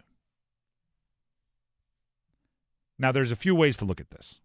One, I think that's bad justification, but at least he had one. He could have stayed anonymous, so perhaps there's some value in transparency. And we asked for it when it comes to voting, right? Yeah, I think every vote should be. I think the debates should be publicized. Like I give him credit for, I'm sure he's not having a good day today. I'm sure he's getting hit from a few different angles. But do you know what actually made, like, at first I was ready to defend him and go, it's not good justification, but he thought about it, right? This was not a throwaway vote. He thought about it. Do you know what upset me the most, though? Last year, Jaden Daniels, he was one vote away from being a unanimous Offensive Rookie of the Year. Mm-hmm. Guess who the one vote was? Justin Herbert. No, I was kidding. Drake May. It was Sam Monson voting for Brock Bowers. Huh. If you are routinely the only guy, the only voter, way out on some ridiculous island that nobody else considered, I think you might be misunderstanding the qualifications or the goal of the awards. If you acknowledge that, like, other people are intelligent as well, and other people are watching games as well, and these guys know what they're talking about, at least, like, the groupthink of it gets it right more often than not. And everyone is always somewhere having some debate, and you're on an island 8,000 miles in the corner yelling about how you're smarter than everybody and this is actually true. I think you need to research your purpose. I think you need to recalibrate your aim. Well, what about the two people that voted for Josh Allen? I think that if they came out publicly, like, why I'm saying if it's, I was ready to defend him on the Herbert take. Yeah. But it's now a trend. Right now it's, every time you're just trying to be the different one, and every time you're owning it up, and every time you're doing something that no one else thought of and then owning it, like, it was me, here's why. It seems like you're doing it for the spotlight. If you genuinely believed, like, we all have different, like, random opinions that are different, right? Like, hey, this year I thought this person was better. But if it's now the most obvious things, like if he picked, let me think of a better example here. If he was on an island for, like, assistant coach of the year, it was super divided, right? There were a bunch of different people up for it. That's obviously one where, like, all right, well, yeah, there's differing opinions here. Pretty much everybody knew it was going to be Drake May or Matt Stafford. He went Justin Herbert, who's not even a finalist. Well, I mean, okay, you say, like, You say finalists in the sense that you only have to vote for these quote-unquote finalists. The finalists are determined based off of the vote. I'm saying if we put 100 people, smart, intelligent football people in a room, and 90 of them say one of these two guys, the 8 of them say these other two, and then one guy is saying somebody who has no statistical argument for being there at all, and then you go, all right, fine. That's a weird one. You go to last year, and you put 100 people in a room and you say, vote for the best offensive rookie, and 99 of them say this guy, and this one's arguing for a tight end on a bad team somewhere else, and it's the same guy? I'm starting to get vibes of you really like what it looks like to be on an island because everybody's looking at you. And here's maybe even the crazier part. He made his history as an analytics guy. He's a Pro Football Focus come up, right? He comes with numbers. He played make-believe with Justin Herbert. Well, if he would have had a better offensive line, then he would have been doing this and he would have been doing that. What do the numbers tell you? Look at all estimated points added, which supposedly, if the analytics people tell you, takes into account time to throw, time to pressure, everything that an offensive line would give you. He was in the 20s. So you don't believe the numbers. You're playing make-believe with Justin Herbert woulda, shoulda, coulda. And do you know what's even the worst part? It's an incomplete argument. He calls him out because Stafford had a better, as if he could only vote for Justin Herbert or Stafford. Right? Like, oh, Stafford, his offensive line became 2/5 as bad as Herbert's for 5 minutes, and he became a turnover howitzer. Well, how about we talk about the supporting cast of Drake May? Right? Oh, you don't think Drake May would have loved to have had Keenan Allen and Ladd McConkey and Oronde Gadsden and everybody else that the Chargers had? He's out there rolling out fresh off an ACL, 30-something-year-old Stephon Diggs, Kayshon Boutte, who's writing, I used to be addicted to gambling articles at the end of the season, and Hunter Henry. Third-round rookie offensive line. Like, it's an incomplete argument. And I want to be clear on all of this. I'm not saying either of them are wrong. I'm saying the voting process needs to be changed in a way that there's a review process for how you come to the places you arrive, and there has to be some people that are kicked out each year. The Drive with Tim Donnelly, 99.9 The Fan. Before we move on, Tim Donnelly here for Bailey's Fine Jewelry.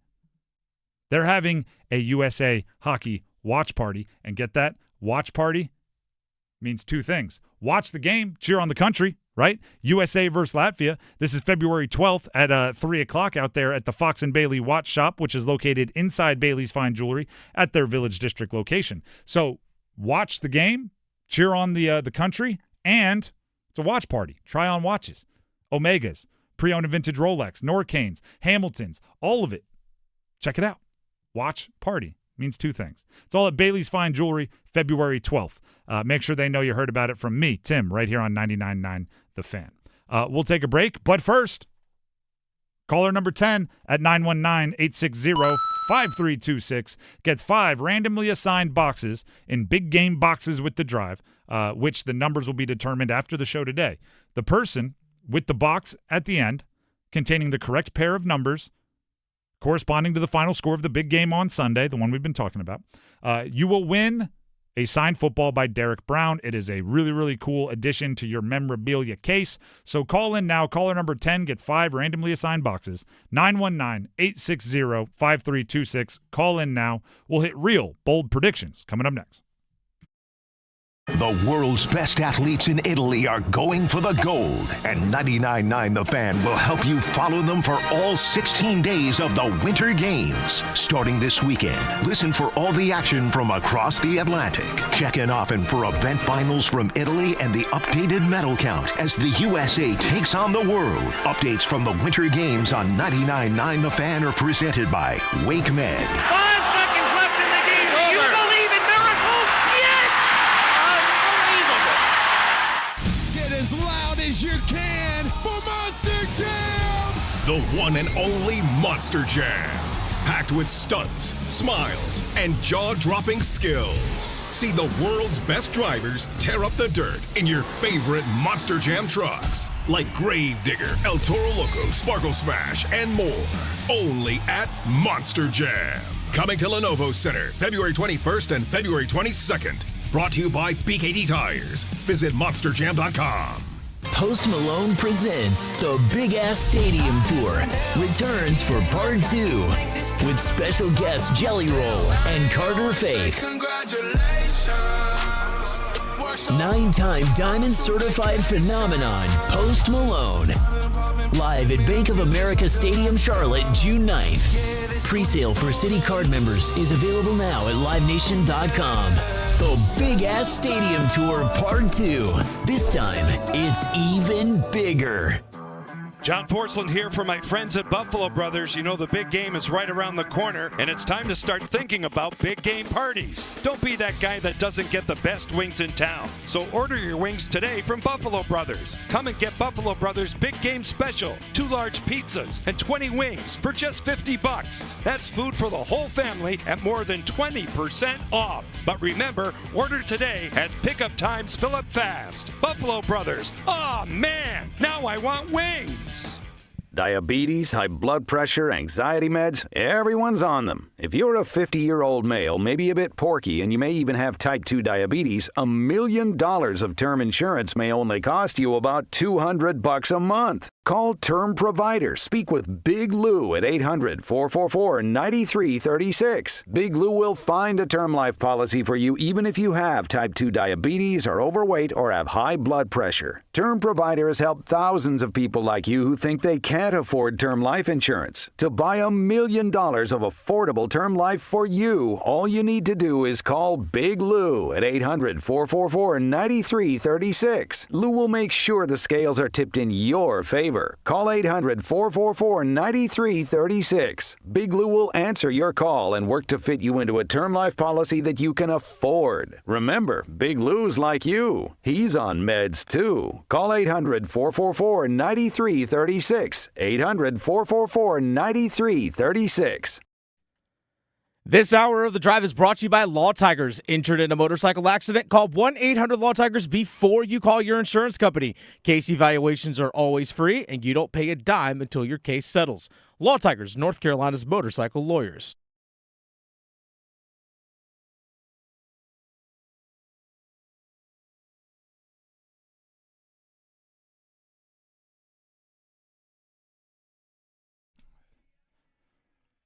The Drive with Tim Donnelly here on 99.9 The Fan.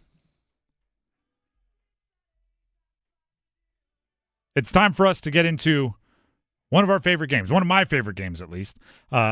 It's something we call Real Bold Predictions. The way this works, I'm going to make what I think is a bold prediction, but unlike others in sports media that just agree, go, all right, that's bold, good job, move on, whether it's bold or not. We've installed a system to keep me on my toes, make sure I'm doing what I'm supposed to do. The system involves what we call, you just heard it, the not bold enough buzzer or the bold enough bell. If I get a buzzer on one of my bold predictions, I have to make it bolder on the spot until I hear the bell. Shall we begin? We'll start with the earlier game tomorrow, which is NC State versus Virginia Tech. Home for State. It's at noon. I'll go Van Allen Lubin at least 12 and 12.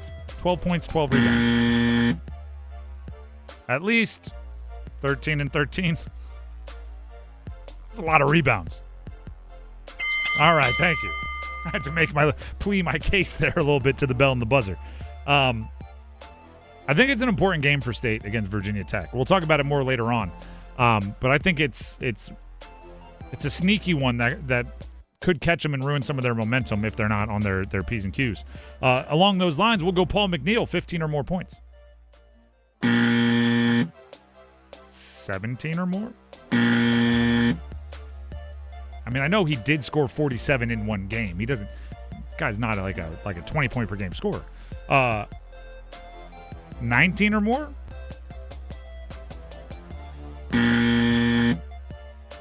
19, including at least 4 threes? Paul McNeil, the bell and buzzer are confident in your abilities. We'll go 20 points or more. Just 20 points? No 3 threshold here? Not if I'm going 20. He might have to make some free throws to get to 20. 22? How many times has he scored 22 or more this year? I feel like I'm backing myself into a very, very tight corner. 22 or more. I'll go with 22 or more. He has done that 3 times all year. Once against UNCG, the 47 against Texas Southern, and 28 against Wake.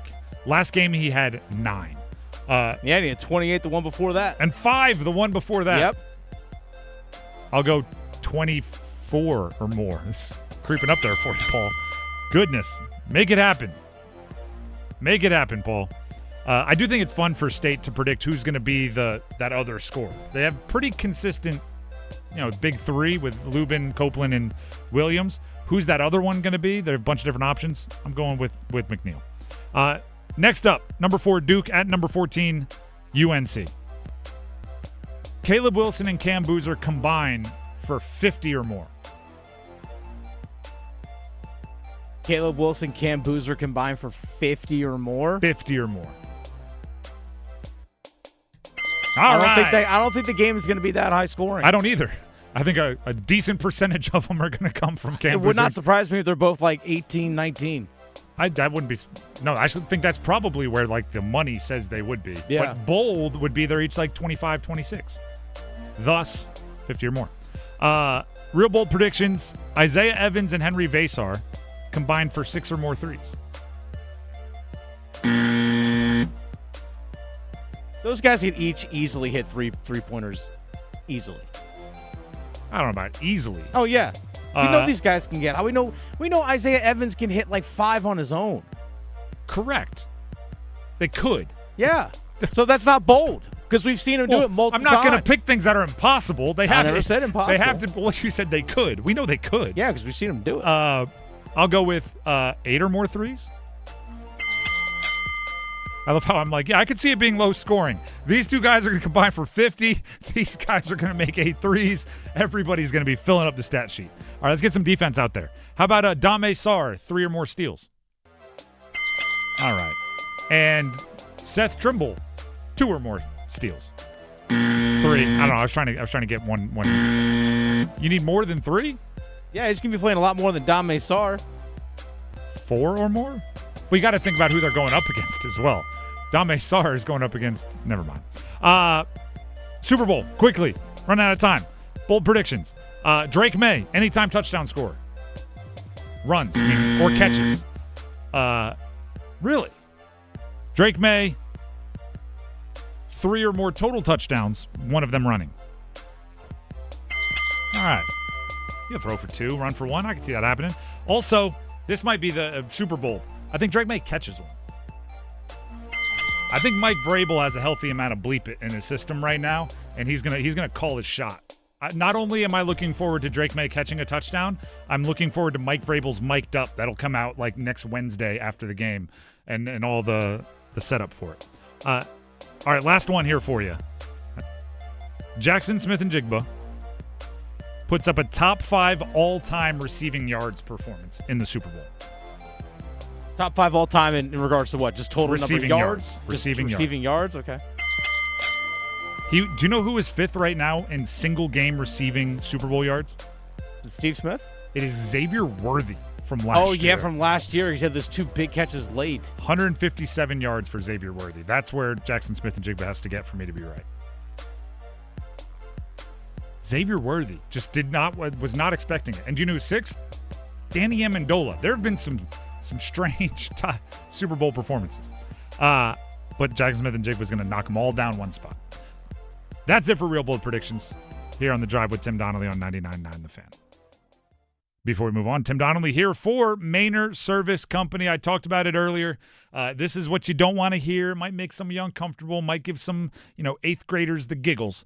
But if you're throwing a party for some game watching this weekend and you're going to have 30, 40 people in your house watching your brand new big screen, your plumbing's probably going to be tested, especially if your Aunt Trudy's bringing over the buffalo chicken dip that she brings every year, and people react. If your plumbing's going to be tested, you want to make sure you have Mainer Service Company's number ready to roll to minimize the damage. And that goes for your heating, your cooling, your plumbing, and your electrical. If everybody comes over and your electrical has an issue, you don't want to be the one who it's, big game, 2 minutes left, tie ball game, power goes out, nobody can watch it anymore.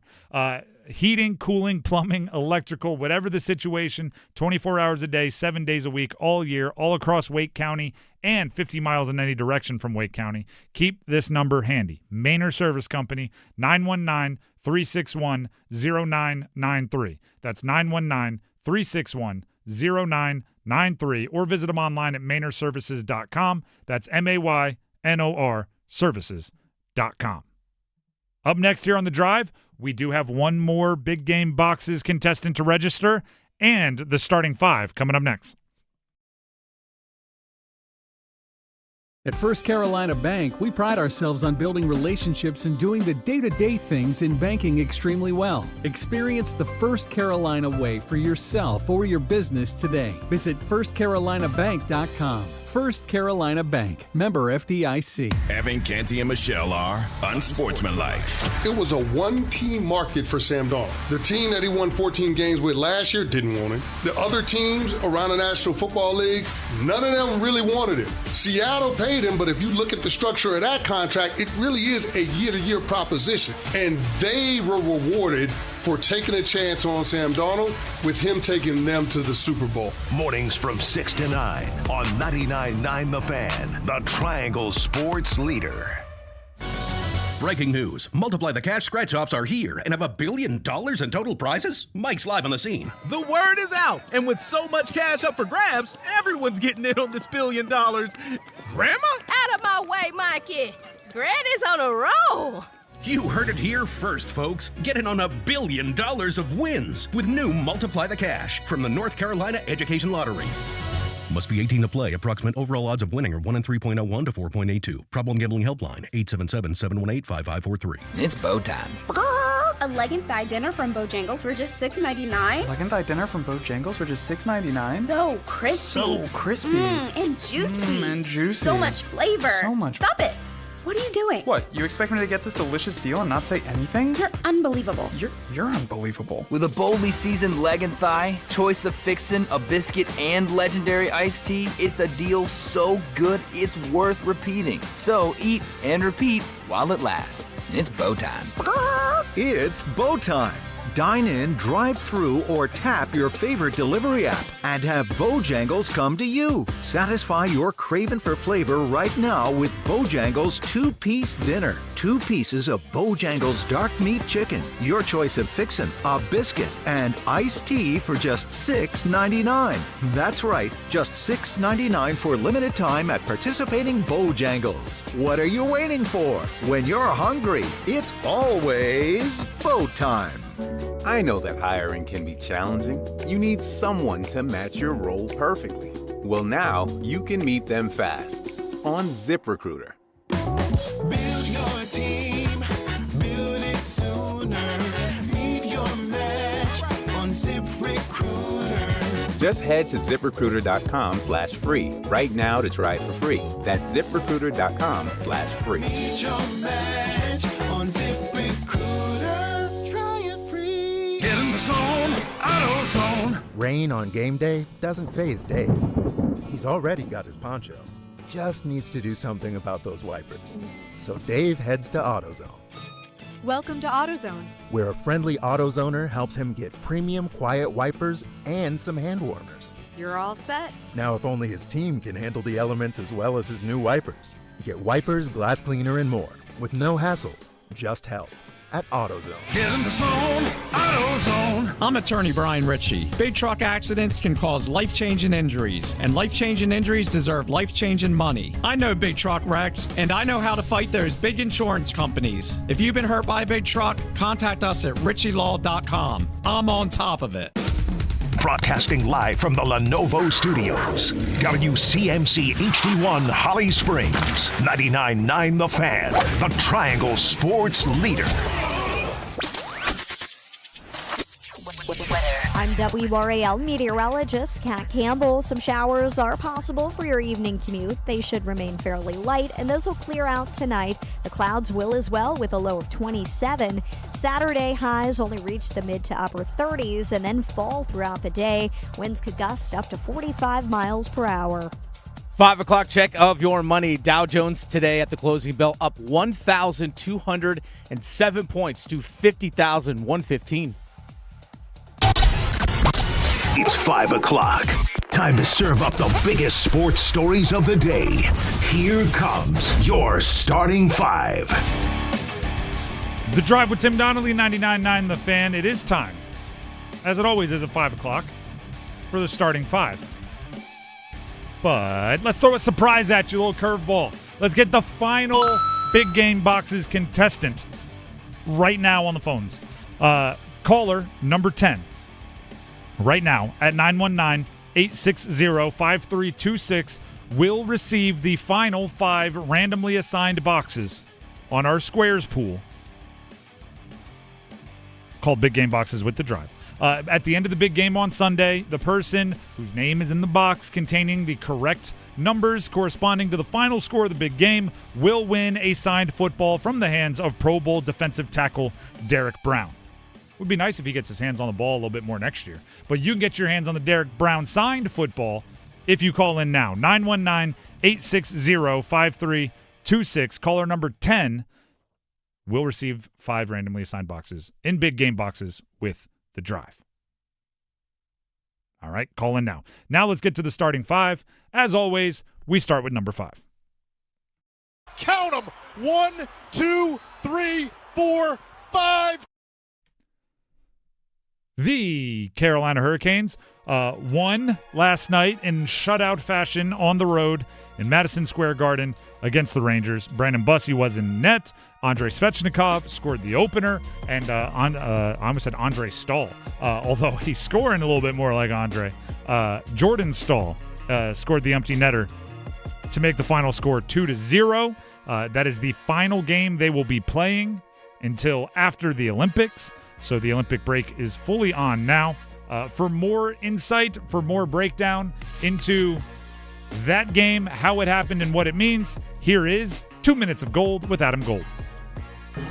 Hey, it's Adam Gold, and in this pre-Olympic 2 minutes of gold, see what we did there? Not 2 minutes of bronze or 2 minutes of silver. I've got 2 minutes for, well, a few more than 2 players that helped Carolina get 2 points at Madison Square Garden last night, and it's all brought to us by Parkway Sleep Health Centers. First of all, the players who got it done last night. How about Andrei Svechnikov, who's got 9 goals in his last 10 games and is hitting the Olympic break in style? He has been phenomenal. Early on, first period, jumps on the ice, jumps on a loose puck, beats Jonathan Quick, 1-0 Carolina. And that was really the only goal Carolina would need because Brandon Bussi did his thing again. Cooley coming in on a break and a save. Bussi rebound. Bussi denies Cooley again. Hall didn't play it off the bench because he knew it would be too many men. That's what created the chance, and Mr. Timely and Brandon Bussi does it. Now here's a chance from Lafreniere with a shot on it. Bussi with an arm save to keep it out.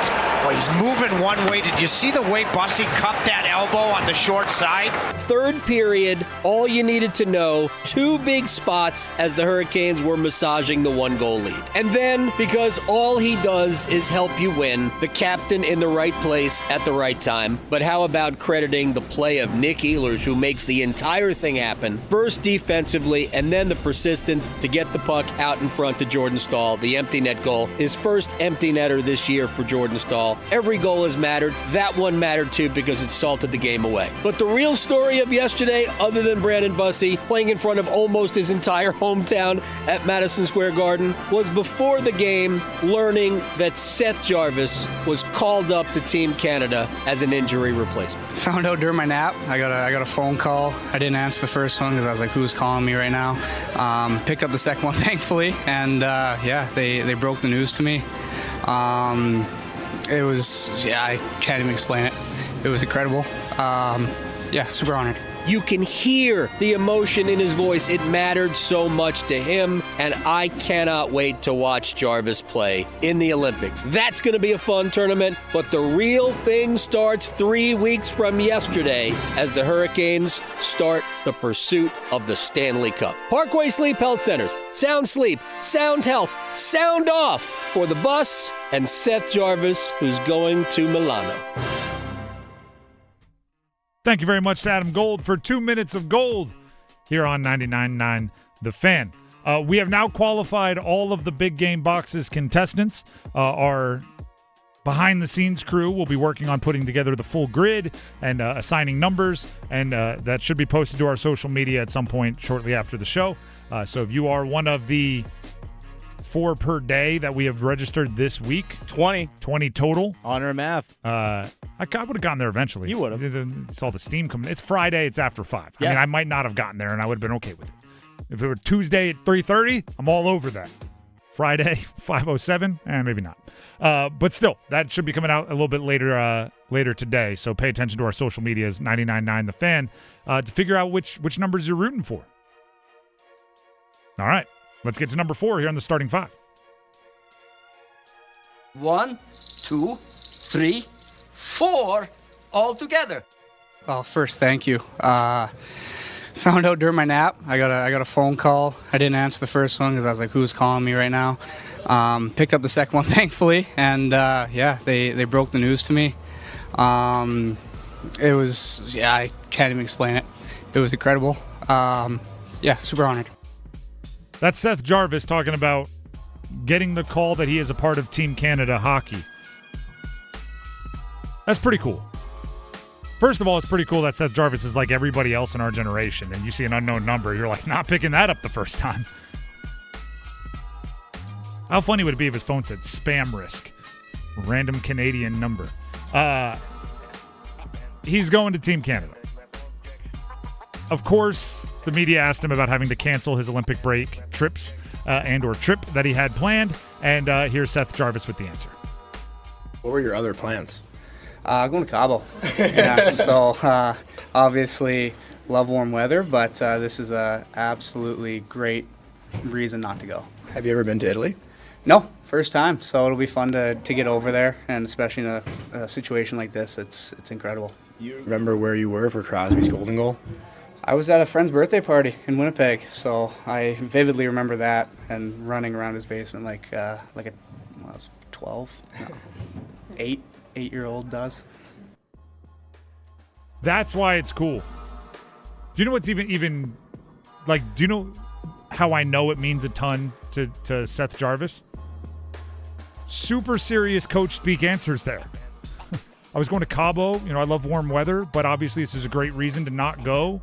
Like, that's not Seth Jarvis. Seth Jarvis is like, I was going to have a million beers and delete them. Like, he was.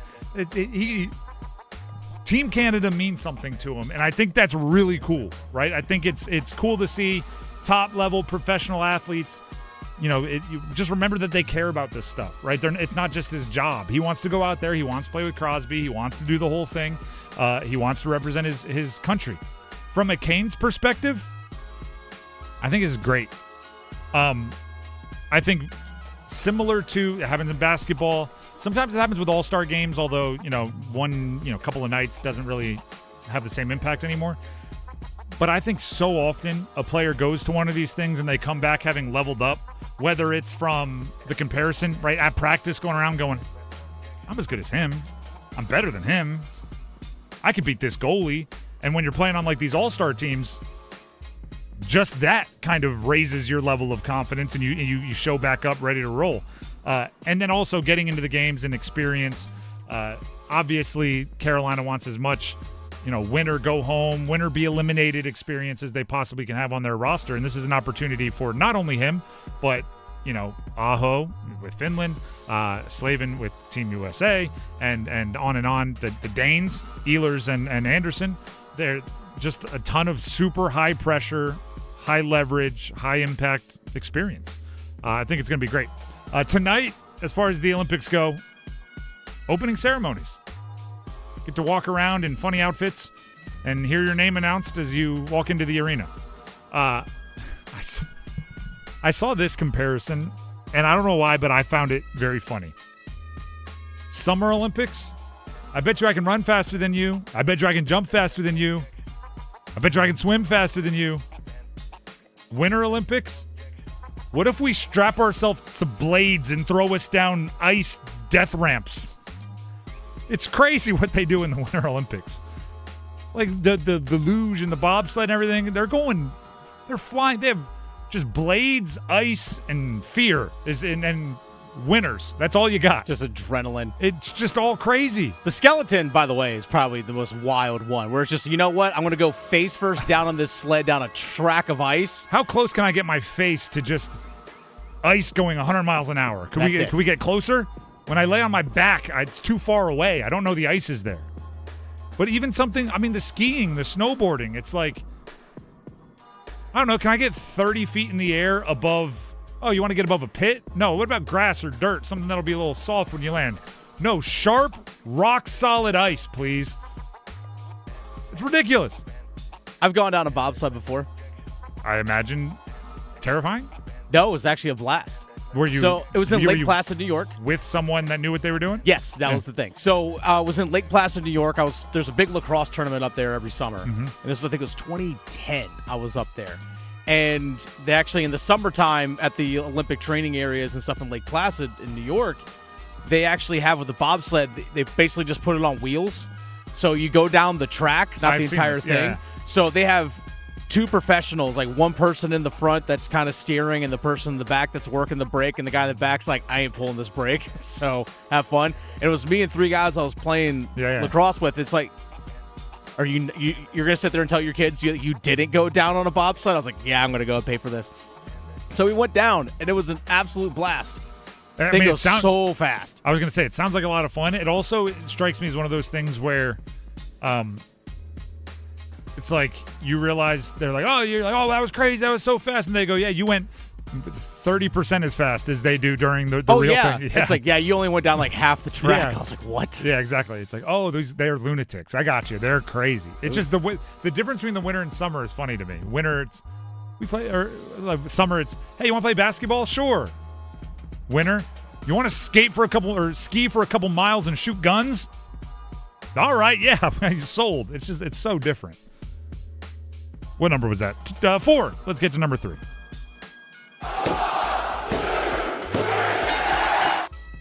Copeland in the backcourt. Brings the ball center of the floor. Accelerator down to the high post. Kicks it up to McNeil up top. He lets another one fly. Hey! Got it! A swish top of the arc. Paul McNeil's 5th 3. NC State versus Virginia Tech tomorrow at noon. You ready, everybody? There's a saying that I can't say on radio. Back on my BS. Will Wade is back on his BS, and I say that lovingly. I say that admiringly.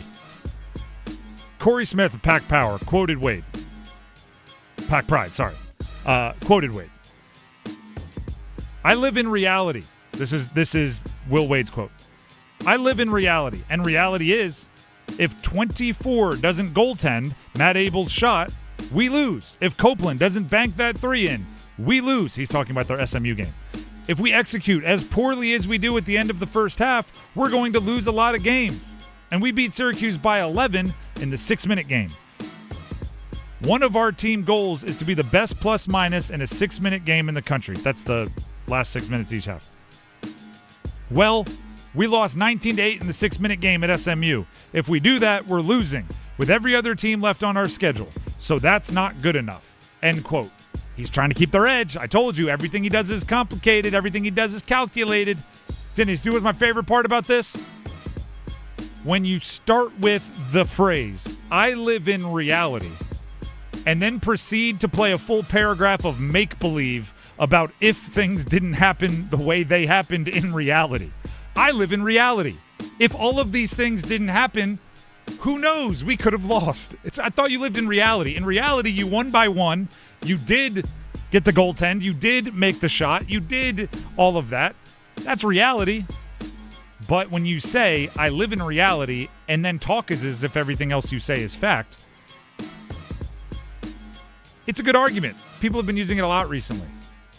Fact is, If this team played the Patriots' schedule, they'd be in the Super Bowl. Fact is, if Justin Herbert had a better offensive line, he would have been MVP. And I'm going, no, none of that is fact. All of that is make-believe. It's opinion. It's hypothetical. Will Wade, fact is, the reality is, you beat SMU and you're going into a Virginia Tech game tomorrow that you should win, and I think is important that you do win. Because if you do, you go into the hardest stretch of your schedule with all the momentum in the world. And then you'll probably tell your players that they played awful because you got to keep them on edge. Mental gymnastics over here. At least that's what I think he's doing. That is number 3. Let's get to number 2. Just the two of us. Stevenson goes up in front of May. Blitz comes near side. May feeling it. He steps into it. He slings it deep right. One-on-one to the end zone. Touchdown, Patriots! Brought in by Booty. A rematch with Stingley. Won by the Pats. Super Bowl Sunday. Patriots. Seahawks. California. The higher scoring it is, I think the worse for the Patriots. I think the Patriots win. The uglier the game is, the better chance the Patriots win. The more up and down, the more aesthetically pleasing the game is, I think the more the Seahawks win, which is surprising based on the fact that the Seahawks had the best defense in the NFL in a lot of measurements this year. But what I mean by that is that the Patriots have kind of become very comfortable in gross games. The Seahawks, in their most exciting games of the year, there's been some shootout nature to it, right? They've been able to get up and down. Obviously, Jackson Smith and Jigba has had an unbelievable season. I think Kenneth Walker is fresh and one of the better running backs in the league. There's a lot of good going on if the score is high for the Seahawks. At least, obviously their score is high. Captain Obvious. One of the matchups I'm looking for, and it's been a long time since we had this, the coaches. Mike Vrabel, Mike McDonald, excuse me. It's been a long time since we had 2 newbies, right? It's been a long time since we had 2 head coaches that hadn't been in the Super Bowl. Usually, at least on one side, there's an Andy Reid, right? Or there's a Belichick, right? There's somebody up there that's been there a whole bunch. There's a Harbaugh of some kind, some variety. There's a Tomlin of some kind or some variety. Usually, at least there's one that's been around the block a few times, or a Shanahan. Vrabel and McDonald, who comes in with the better sense for the moment? Dennis, you'll appreciate this because you're a Steelers fan. What's that? Like the Randall L pass to Hines Ward. Oh, yeah?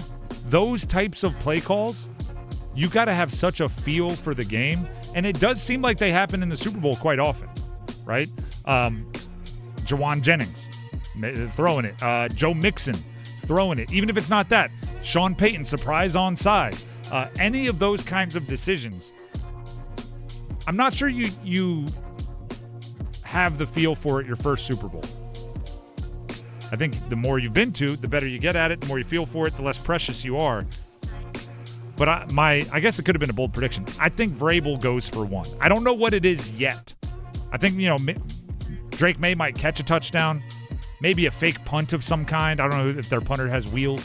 I think there's going to be at least one from the Patriots side where, if they have a camera on Vrabel, he's smirking before the play. But nobody picks up what that means until, Ramondre Stevenson is throwing a pass or something. Just pay attention. Pay attention for it. I think Vrabel has it in him. Like a reverse on a kickoff? Yeah, something crazy. Oh, look at this. They're going to take it out of the end zone. What are they doing? Oh, who's got the ball? Oh. Too bad we can't have the surprise onside anymore. Yeah. That's one of the best calls. That's one of the best plays in NFL history. Let's be honest. Yes. Sean Payton, he rubbed some people the wrong way. Some people think he's overrated and it was all breeze, whatever. You earned a lot of respect for me going surprise onside at a half in a Super Bowl. That was against Peyton Manning, right? Yeah. If you give him the ball at midfield, you might as well just give points. The cojones. I think Vrabel's got some cojones for this one. I think Mike McDonald, his defense is too good to take fancy risks. He's like, no, why would I pin him back? I'll be all right. That's number 2. Let's get to number 1. Go one! Duke closing in on their 20th win of the season. Foster, here's Boozer. Got it! That felt like the dagger. Do you know what I really like about Carolina Duke this weekend? I like, and I said it earlier, and we have audio of Hubert Davis saying it. We can play it for you in a second. I like that I don't believe there's going to be a ton of surprises. I like that sometimes, and basketball is the best for this, it's just who plays better, right? They call it in the NBA a make or miss league. Sometimes it's just which players execute better. Here's Hubert Davis talking about the lack of mystery around these two teams. We've played 22 games, we've established a way that we want to play. And that way that we want to play on both ends of the floor, probably that's the chess match, is being able to do what you've done throughout the year consistently well. Do you know the last time that North Carolina had a top 5 pick in the NBA draft? A player that was drafted in the top 5 in the NBA draft? It was Raymond Felton. Isn't that crazy? The last time Carolina had a top 5 pick in the NBA draft was Raymond Felton. It's been a minute. That's a long time. They've had some 7s, right? Kobe White, I think, went 7th. They've had some top 10s. But even that was like 2019. They haven't had a top 10 pick since then. So this is the time where, like, if Caleb Wilson does want to grab the ball in the wing and clear out, you got one of those guys with talent. You know what I mean? You got one of those guys with all the potential in the world. And because of that, I do kind of want to see some mano y manos. I do kind of want to see in this Duke Carolina game a few times where Vassar Gongba are just like, I want this. Give me the ball. The best example of it is one of the Dream Team documentaries where Magic Johnson is telling the story of the scrimmage, not the scrimmage with the college kids, the scrimmage between, Jordan is going up against Drexler and Magic Johnson would see Jordan score on Clyde. Clyde, you better go back at him, Clyde. And then Barkley would go and dunk on Malone. Carl, you better take that boy into the post.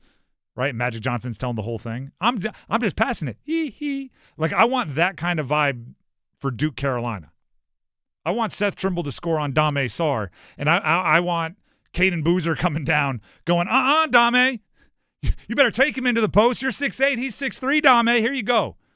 And I want Caleb Wilson to clear out and go up against Cam Boozer and try to show that he should be the top 3 pick in the NBA draft. And then I want at the other end, whoever the version of Magic Johnson is going, Cam, you better take him into the post. You better put that elbow into his sternum, Cam. I want, as much as it is a rivalry of teams, I want there to be mini rivalries of players. And, healthy rivalries, right? I'm aware that Caleb Wilson was on the Boozers AAU team and they won the big Peach Jam or whatever it was. Night Riders, I think they were called. Night Riders with a Y. I'm aware that a lot of these guys know each other and they'll probably be, on the same NBA teams. And they'll be friends at all-star games. I want it to be an old-school rivalry. Did you see what Con Knippel said about them trading for Kobe White with the Hornets? No. He was like, "Oh, good. We'll have to bet on Duke Carolina." He and joking, obviously, because you can't really joke about betting anymore. He was like, he could give some money to me and Sion. So it's such a good joke. It's such a good, hey, he shows up, rivalry on site. Let's roll.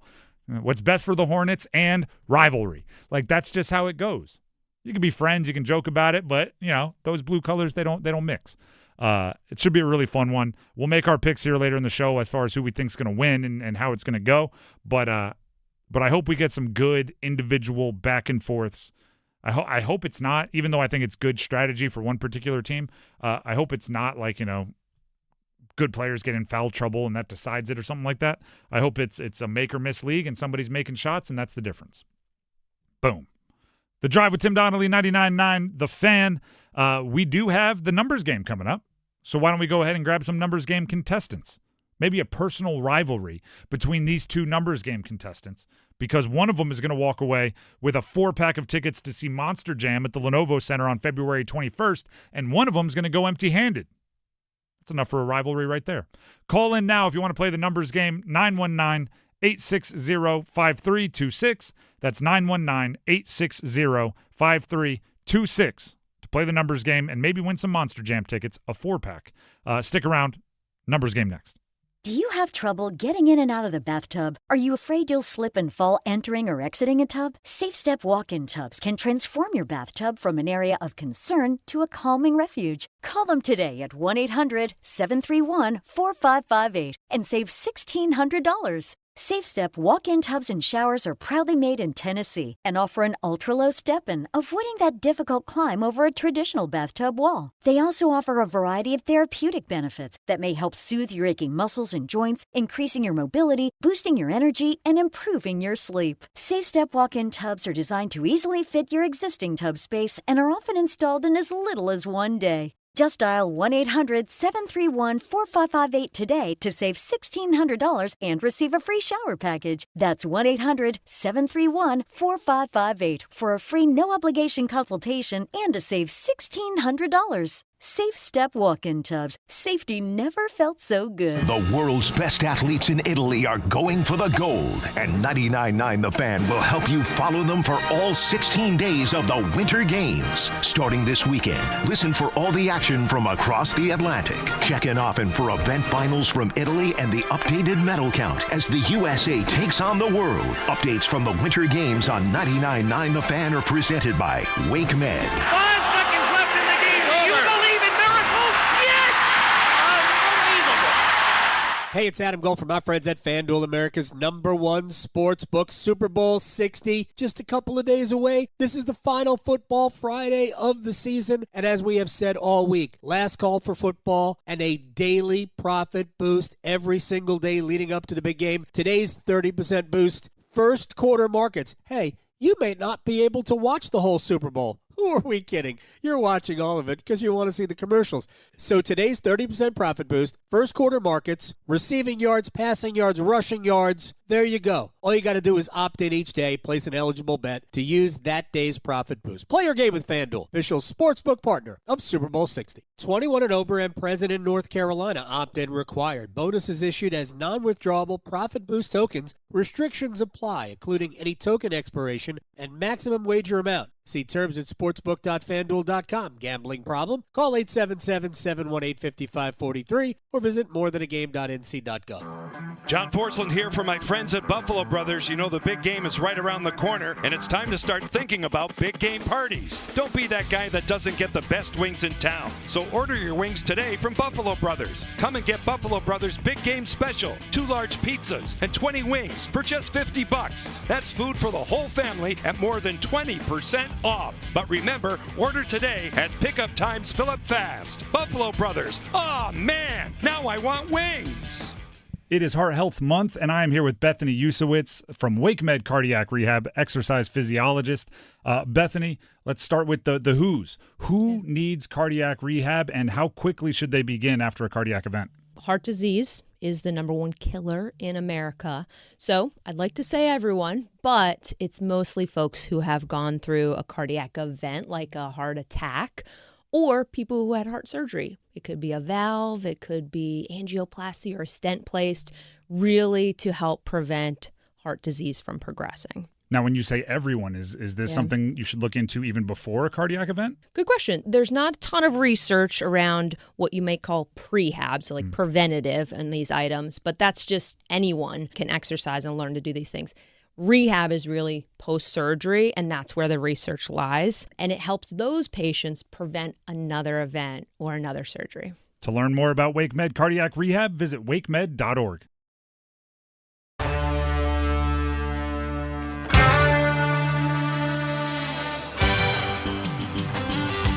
The Drive with Tim Donnelly, 99.9 The Fan. It is time to play the numbers game. The contestants for today are Christian in Raleigh and Jesse in Durham. They'll be battling it out for tickets to Monster Jam. A 4-pack of tickets to Monster Jam at the Lenovo Center We also have Jesse in Durham. So Christian in Raleigh, Jesse in Durham, they'll be battling it out. Let's go to Christian first. We'll ask them both the same question. Dennis will pick his favorite answer. That person will get to go first. Christian, can you hear me? Yes, sir. All right. This is one of the better sports weekends of the year. There's Olympic opening ceremonies tonight, Duke UNC tomorrow, Super Bowl Sunday, and others. States playing, a bunch of other stuff going on. So I ask you this on a Friday. What are you looking forward to most about this upcoming weekend? And make sure it is related to sports because we are a sports show. It's got to be Carolina versus Duke. All right. Dennis, any follow-ups? No? All right. No question. We'll jump to Jesse in Durham. Jesse, can you hear us? Yes, I can. All right. Same question to you. Looking at a pretty packed sports weekend, what are you looking forward to most about the weekend? But because we're a sports show, keep it sports related. Yeah, I've got to go with UNC and Duke as well. Most of my family are UNC fans, so I'd like to see them disappointed. I'm a Duke fan. All right. Little okey doke there. Switched it with us.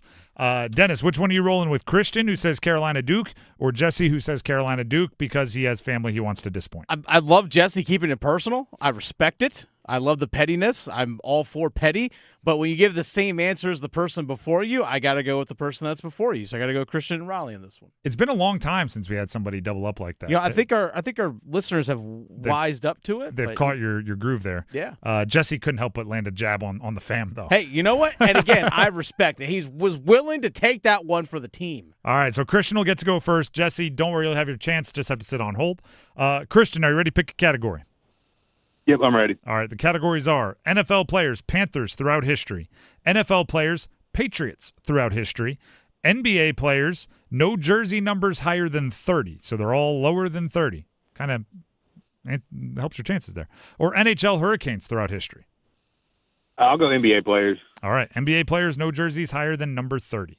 I'll give you the team and the player. Give me the jersey number as quickly as you can. 30 seconds on the clock, one pass if you need it. Any questions before we get started? No, I'm ready. All right, your time will start when you hear the horn. Amen Thompson, Houston Rockets. 3. Incorrect. Darius Garland, Cleveland Cavaliers. 0. Incorrect. Amen Thompson, Houston Rockets. 1. Correct. Dante DiVincenzo, Minnesota Timberwolves. 0. Correct. Dylan Brooks, Phoenix Suns. 24. Incorrect. Darius Garland, Cleveland Cavaliers.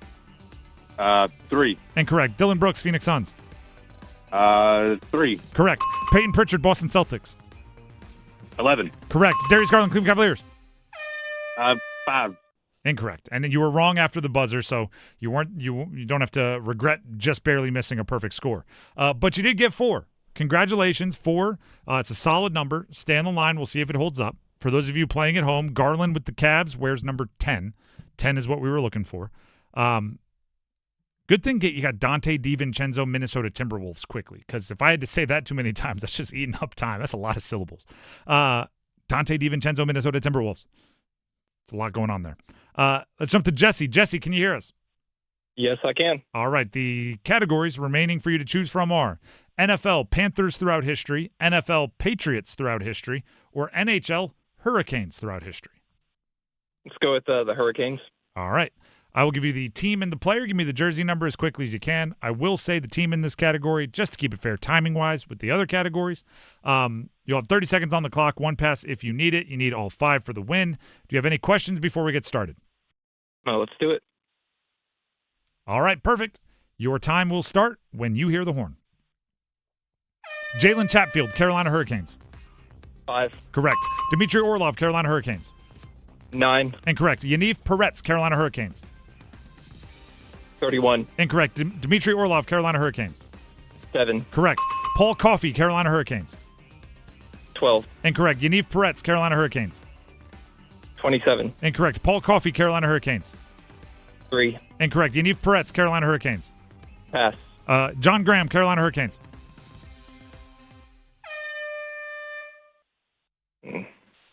Oh, that was such a sad grunt after the full buzzer. Yeah. I was like, didn't have it. Peretz, number 60. Coffey, 77. Graham, 47. And for those playing at home, Jalen Chatfield has worn both 64 and 5. We would have accepted either. Jesse, I apologize. I feel bad. You were so sad with the grunt, but not enough for the win. So hopefully you'll try again another time. Yeah, I appreciate it. All right. That means Christian in Raleigh is the winner. Christian, congratulations. Thank you. You are the winner. You get the Monster Jam tickets. So 4 tickets, by the way. So bring a crowd. Just stand the line, and Dennis will grab the info he needs to make sure you get your prize. Sounds good. Thank you. You're very welcome. I don't know why that made me laugh so much. So sad. It was like no words. And he did well. Like, some of those. I don't know if Yaniv Peretz is as much of like a cult hero elsewhere as he is in our office. Yeah, we're big Peretz. It's just he play like 13 minutes or something like that in his entire career. Faced one shot. Quinnipiac goalie, national champion. I don't know why, but he gets mentioned a lot around our office. The Drive with Tim Donnelly, 99.9 The Fan. I wasn't joking, by the way. It is a great sports weekend. Olympic ceremonies tonight. Obviously, a ton of college basketball leading up to one of the biggest rivalries in sports.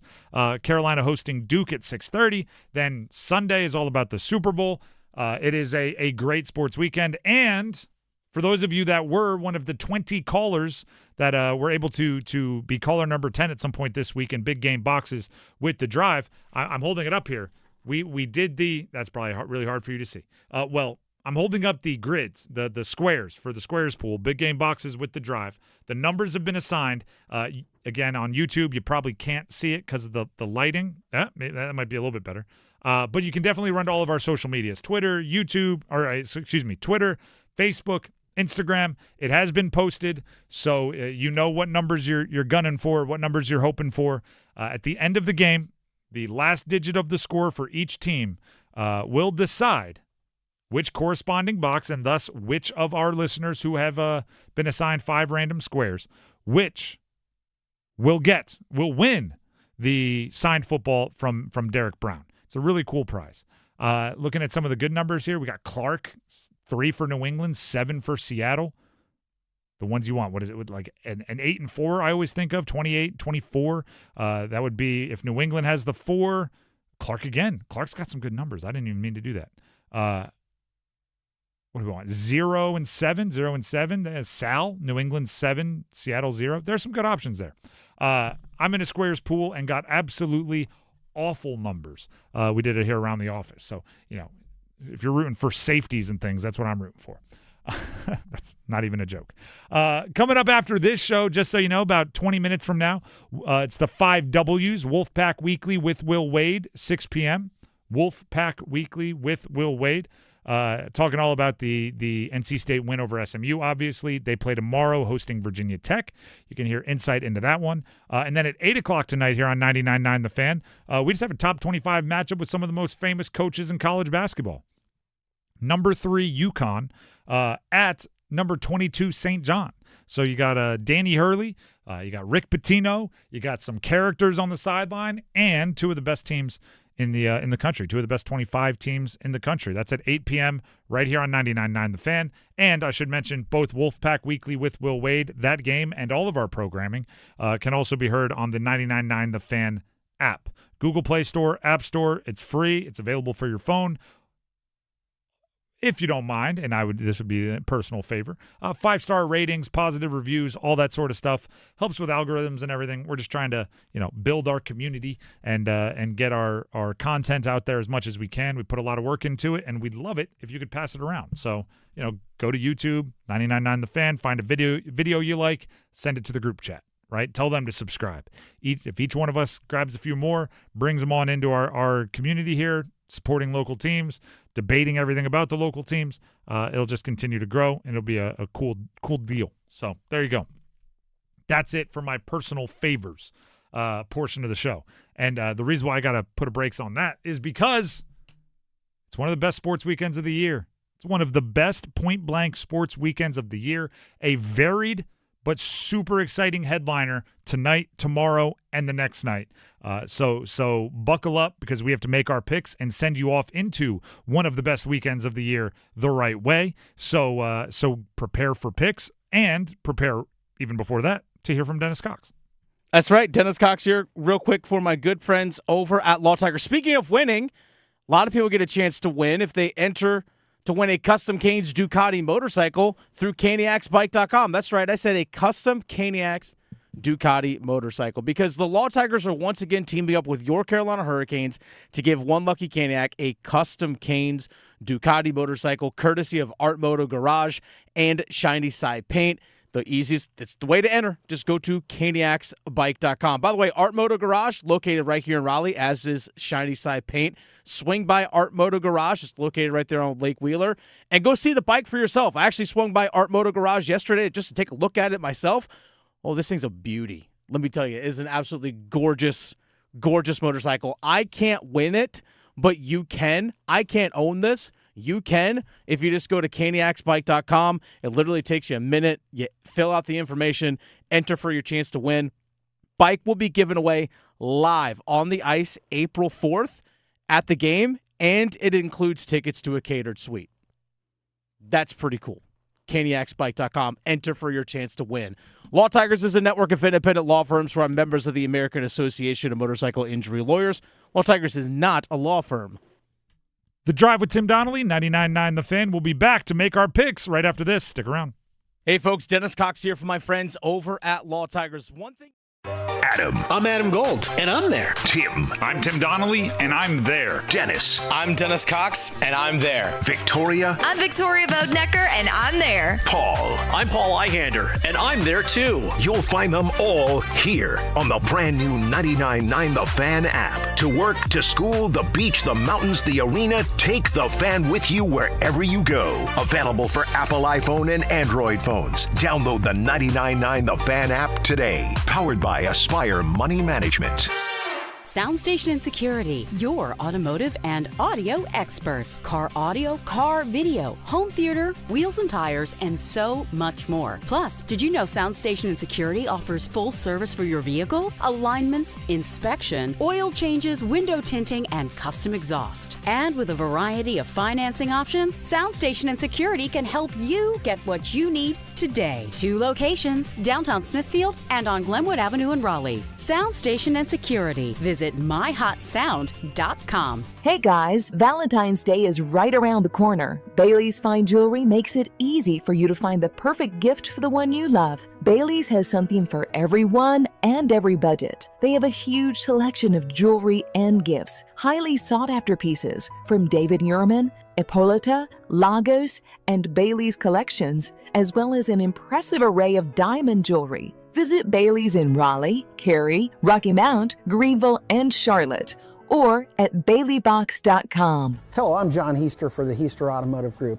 And we're constantly looking for ways to serve you better. One of the ways we do that is with something we call a Go-See. And that's where you select a vehicle from our inventory, and we have thousands, and we get one of our product specialists to bring that vehicle to you at your convenience. How do we do that? Well, it's simple. We have a group of employees that are evaluated based on the number of presentations they do.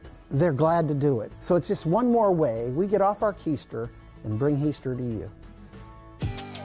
Never have I ever called my sister from the finish line of my first marathon. Hello? You won't believe where I am. Are you running? Mile 26. I'm gonna make it. Switch to T-Mobile's 55 Plus plan and get iPhone 16e with its advanced camera system on us. Plus, 2 lines for just $30 a line. Guys, I can't believe it. I knew you could do it, babe. That was amazing. Mom, how do you feel? I feel great. I can't feel my feet. Let's take a picture. And then you may carry me to the car. Share every stride, every mile, every memory on America's best network. Switch to T-Mobile's 55 Plus plan and get iPhone 16e on us and 2 lines for just $30 a line. With 24 monthly bill credits and 2 eligible port-ins on Essentials 55 Plus for well-qualified customers with AutoPay plus taxes, fees, and $35 device connection charge. Credits end and balance due if you pay off early or cancel. Contact us. Finance agreement 128 gigabytes, $599.99 required. Best mobile network in the U.S. based on analysis by Ookla of Speed Test Intelligence data 1H 2025. Visit T-Mobile.com.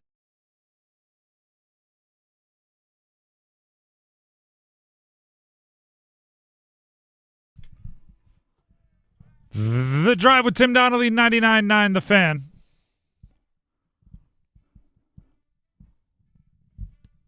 Don't forget Wolfpack Weekly with Will Wade up at 6 here on 99.9 The Fan. Also, UConn, number 3 in the country, at St. John's, number 22 in the country, 8 p.m. here on 99.9 The Fan. If you are one of the contestants that were caller number 10 at some point this week in big game boxes, the grid, the squares pool has been posted on our social medias, Twitter, Facebook, Instagram, the like. Just search 99.9 The Fan.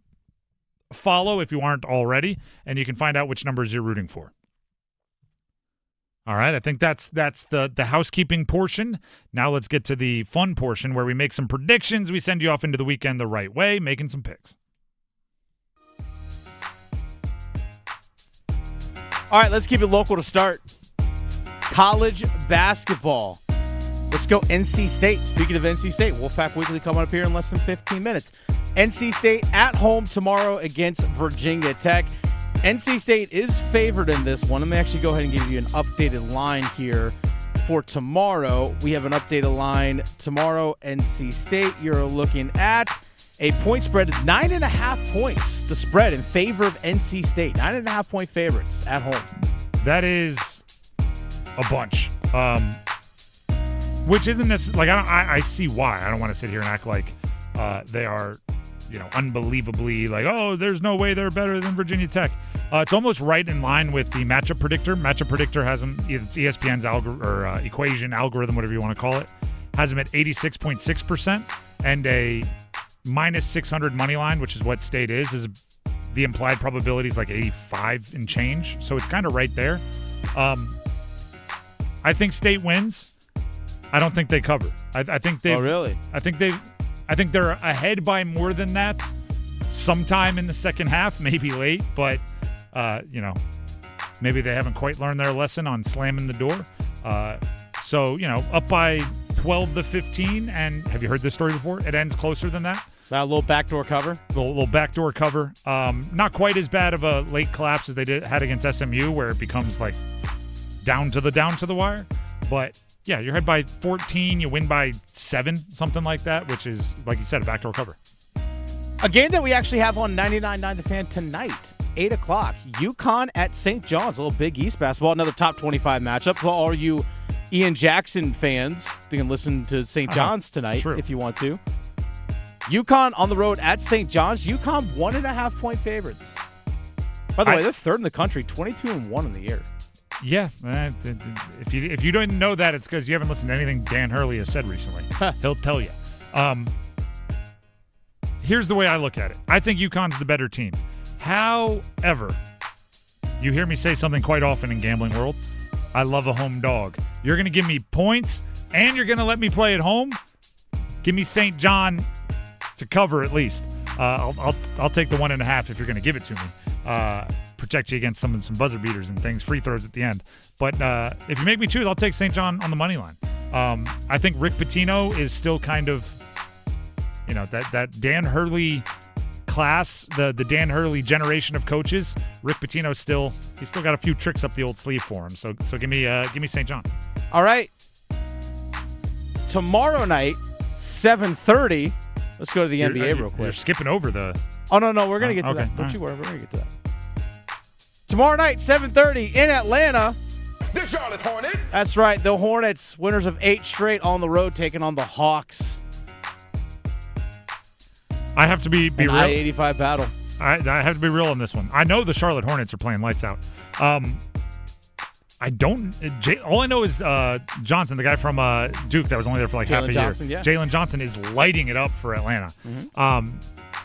Matter of fact, goodness gracious, I just brought up the game. Are you familiar with what Jalen Johnson is doing this year? He's tearing it up.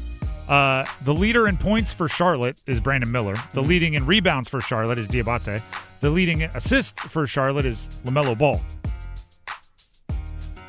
Jalen Johnson is the leader in all 3 categories for the Hawks, and he has more than each of the leaders for the Hornets. He's averaging 23, 10, and 8. Yeah, 23, 10.5, really, 10.6 and 8. And the leaders for Charlotte, which are 3 different people, average 20, 8.5, and 7.5. I mean, I'm not picking against the Hornets. They're on an absolute heater right now. But Jalen Johnson, goodness gracious. Just imagine if he played a full season in college. All right, we have tomorrow, USC a U.S. women's Olympic ice hockey. My specialty. That's right. Darn right. Tomorrow. Hold on. Let me make sure I get the team correct. Sometimes the schedules are a little bit funky. So tomorrow, the U.S. women's national team faces. Now I just completely lost it. Imagine that. I think I might be able to help you out here. I know they just beat Finland. Oh, yeah, they play Finland tomorrow. My apologies. I was like, wait a second. Latvia, that's a different game coming up. This is on the men's side. U.S. women's hockey team taking on Finland tomorrow. Who you got? First of all, I saw on a, I won't say pretty cut and dry. Yeah, I mean, USA is going to win. Finland hasn't played yet, so don't know much about them. I was joking when I said this is my expertise. I don't watch a lot of international women's hockey. But, I mean, it's USA or go home. You know what I mean? USA. Finland? I hope Sebastian Aho is sad watching this women's hockey game. Wow. Yeah, you're either for us or against us. Made it personal there. All right. I don't know a lot of Finnish people. That's kind of the only. That's fair. That's the only place I can go. All right, so we're going to go United States? Yeah, United States by 1 billion. Okay. All right, let's actually go to the big one tomorrow. Let's cut to the chase here. Let's do it. Number 14, North Carolina at home against number 4, Duke. The over-under in this game is 150.5, so you're looking at about 75 points apiece.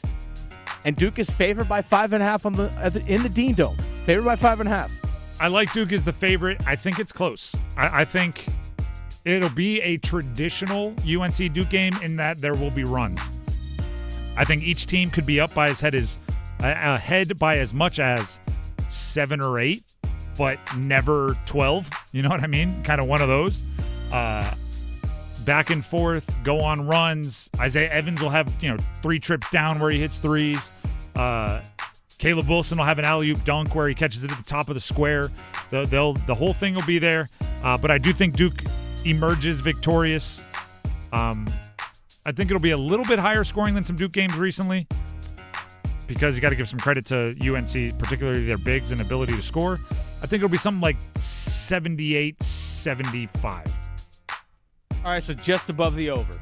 I'll take the over because this game I think there'll be your heart gets going a little bit. I think there'll be some miscommunications on defense we're not used to seeing, particularly in the first half. But Carolina covers the 5.5, though. But I think they cover the 5.5. Okay. I think this is it's an old school rivalry. Throw out the records, it'll be close. I think it's 73-67 Duke. They barely cover. Oh, okay. And I'm literally like a half point above the or half point below the under, half point cover. 73-67. I'm excited for this one. I think it's going to be really fun. It's going to be a blast. All right, and then Sunday, we got the big game. Seattle, New England, Seahawks favored by 4.5 points. Over-under in this one, 45.5. 45.5. I'd be taking the over by a decent amount. Really? I didn't know. I said a final score without looking at any betting. It's one of the few games I do that for. Normally, I take all of the numbers into account. I went Patriots 28-21. Really? Okay. Yes. Patriots 28-21. I think, and I hate to say it, I grew up in a household where my dad was a Patriots fan, and he complained and acted like they were still the Patriots and Red Sox of old that never won, but they were winning every year of my childhood.